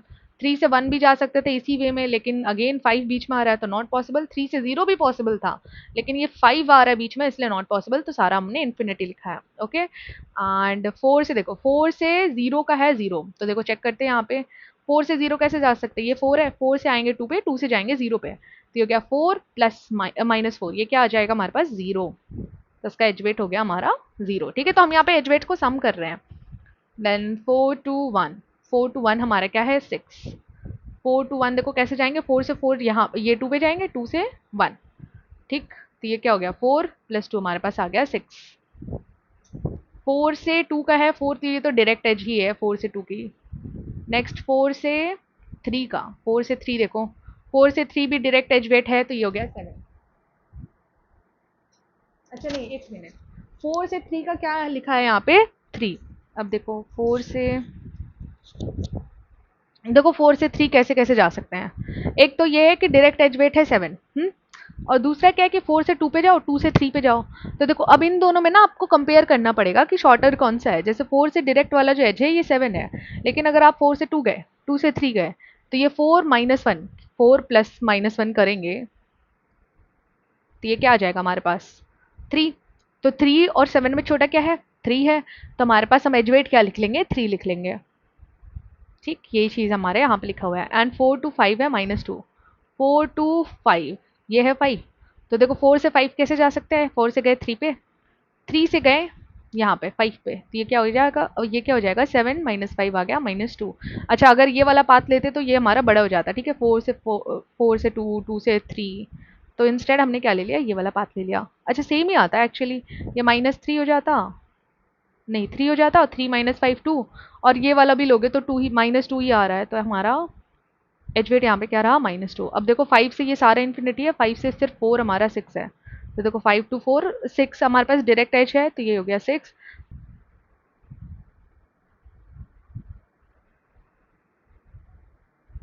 देखो अब लास्ट क्वेश्चन, ये जो हमारा लास्ट वाला ऑप्शन है, लास्ट लाइन क्या हमारी, कि 5 टू 0 हमारा इन्फिनिटी है, 5 टू 1 इन्फिनिटी है, 5 टू 2 इन्फिनिटी है, 5 टू 3, 5 टू 4 6 है, एंड 5 टू 5 हमारे पास इन्फिनिटी है। अब देखो यहाँ पे इस वाले एग्जाम्पल में अगर हम देख रहे हैं, तो 5 टू 5 सेल्फ लूप तो है ही infinity, and 5 to 4 6 already given है। 5 से बाकी सारे पॉइंट्स क्यों इन्फिनिटी दे दिए गए हैं, क्योंकि देखो 5 से अगर 0 पे आना चाहते हैं तो हम कैसे आएंगे, 4, 4 से 2 एंड 2 से 0। लेकिन हमें मेंशन क्या है, SP4, SP4 मेंशनड है, दैट मीन्स ये 4 को क्रॉस नहीं करना चाहिए। किसको क्रॉस करना चाहिए, 0 1 2 एंड 3 को क्रॉस करना चाहिए। एंड ऑल्सो इसके पहले मैं बताना चाहूँगी कि ये जो वीडियो हमारी वो 2 पार्ट्स में रिकॉर्ड हुई थी, तो ये प्रीवियसली मैंने ये क्वेश्चन में बार बार मेंशन किया है कि हमारा 0 1 2 3 4, क्योंकि मैंने ध्यान नहीं दिया कि यहाँ पे SP5 नहीं SP4 है। तो ये छोटा सा करेक्शन है, I really apologize for that. तो बस इस चीज़ को ध्यान रखना, ठीक है। मैंने दोबारा वीडियो चेक किया एंड मुझे वो गलती नज़र आई, तो मैं वापस इस वीडियो को करेक्ट कर रही हूँ, ठीक है। तो SP4 के लिए 0 1 2 3 ये 3 वर्टेक्स के साथ जो है, ये हमारा जो मैंने प्रोसेस समझाया है same to same as it is रहेगा। बस यही चीज़ है कि ये हमारा 4 को क्रॉस कर रहा है। देखो जैसे 5 से जो है, 5 से हम 0 क्यों, 0 जो है ये रीचेबल है, 5 से 4, 4 से 2, 2 से 0, लेकिन हमें यहाँ पे SP4 बोला है, ठीक है। तो SP4 के केस में हमारे पास ये 3 वर्टेक्स ही अलाउड है। जैसे यहाँ पे 5 से अगर 3 को क्रॉस करके जाते हैं ना ये, तो कोई प्रॉब्लम नहीं था, लेकिन यहाँ पे देखो 5 से 0 जाना है तो हमें 4 क्रॉस करना पड़ेगा। अगेन 5 से अगर 3 भी जाना है तो ये 4 क्रॉस करना पड़ेगा, 5 से अगर 2 जाना है तो ये 4 क्रॉस करना पड़ेगा, 5 से 1 भी जाना है तो ये 4 क्रॉस करके ही हम जा सकते हैं ना, 4 4 से 2, 2 से 1, राइट। तो यही रीजन है कि हमारे पास 5 से बाकी सारे वर्टिसेस का इन्फिनिटी है, एंड 5 टू 4 तो डायरेक्ट एज है, तो यहाँ पे 6 लिखा है। And I am really sorry once again कि यहाँ पे ये मेरी गलती हो गई मेरे एंड से, SP4 है तो ये 0 1 2 3 ये 4 वर्टेक्स ही हमारे पास अलाउड है, ठीक है। बस इस चीज़ का ध्यान रखना। तो एग्जाम में भी लाइक यहाँ पे जो मैंने देखो राइट साइड में लिखवाया है, ये राइट साइड वाली चीज़ का ध्यान रखना। ये मैंने SP5 के चक्कर में मेरे एंड से ये गलती हो गई थी, ठीक है। बस तो हमारा जो फाइनल आंसर आएगा, ये फाइनल आंसर हो जाएगा ये थर्ड वाला ऑप्शन, ठीक है। तो हमारा फाइनल आंसर हो जाएगा ये ये हो गया हमारा फाइनल आंसर, ठीक है।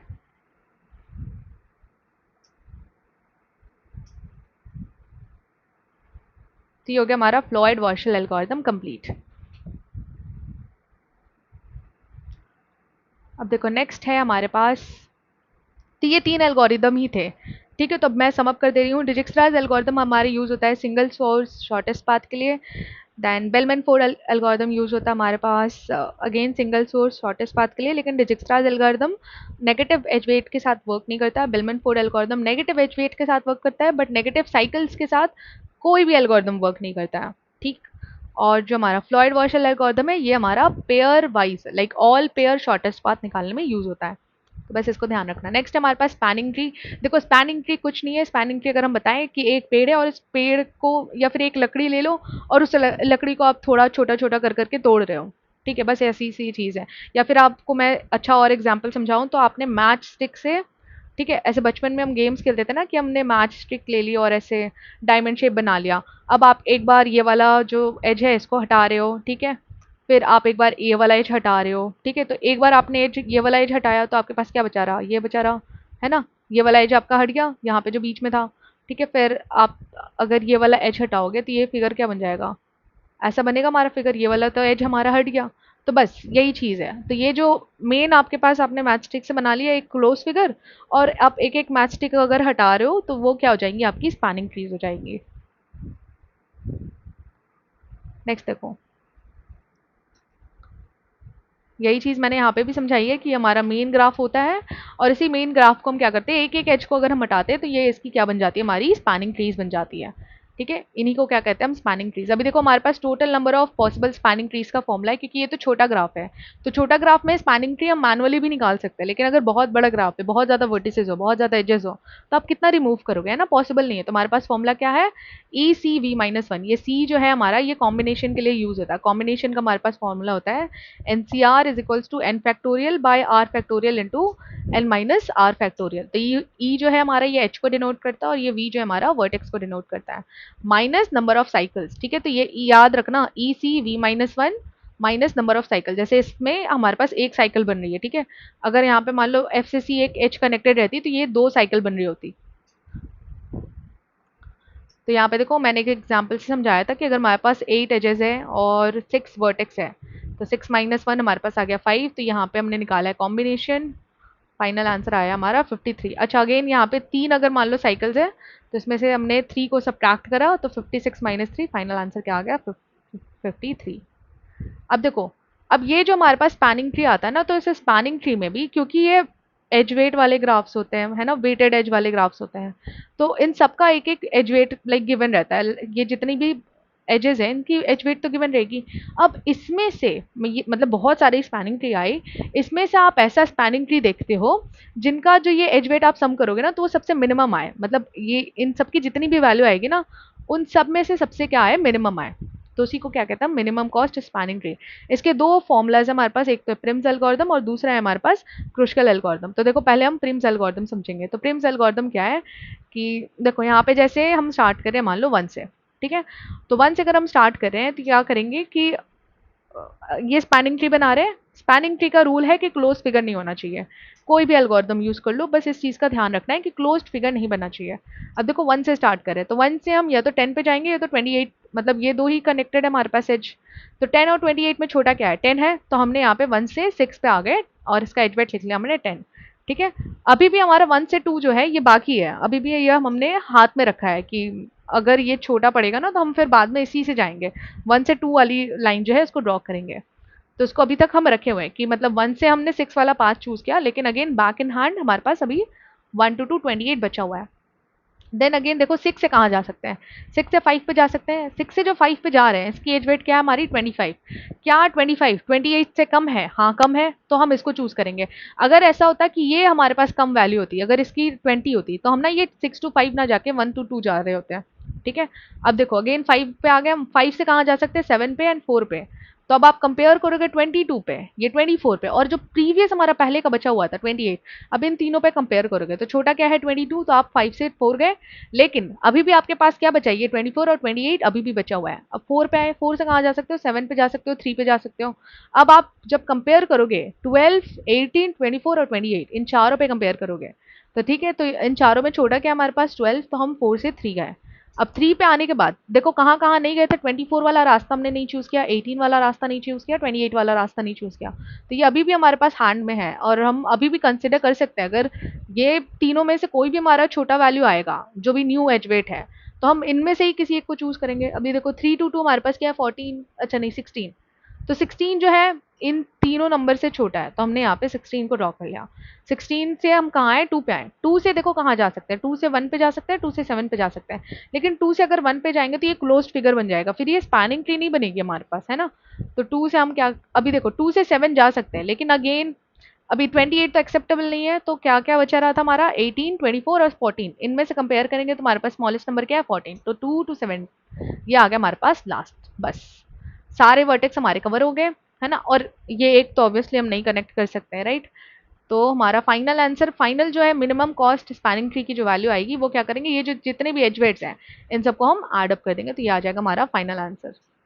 नेक्स्ट, अब प्रिम्स एल्गोरिदम और क्रुस्कल एल्गोरिदम जो है, इसमें डिफरेंस ये है कि जो प्रिम्स एल्गोरिदम है, ये अगर मान लो ऐसे ऐसे टाइप ऑफ ग्राफ्स हो, हाँ सेपरेट ग्राफ्स हो, तो ये सेपरेट ग्राफ्स में वर्क नहीं करता है। बस ये हमारा प्रिम्स एल्गोरिदम का कह सकते हो डीमेरिट है कि ये सेपरेट ग्राफ्स के साथ वर्क नहीं कर सकता।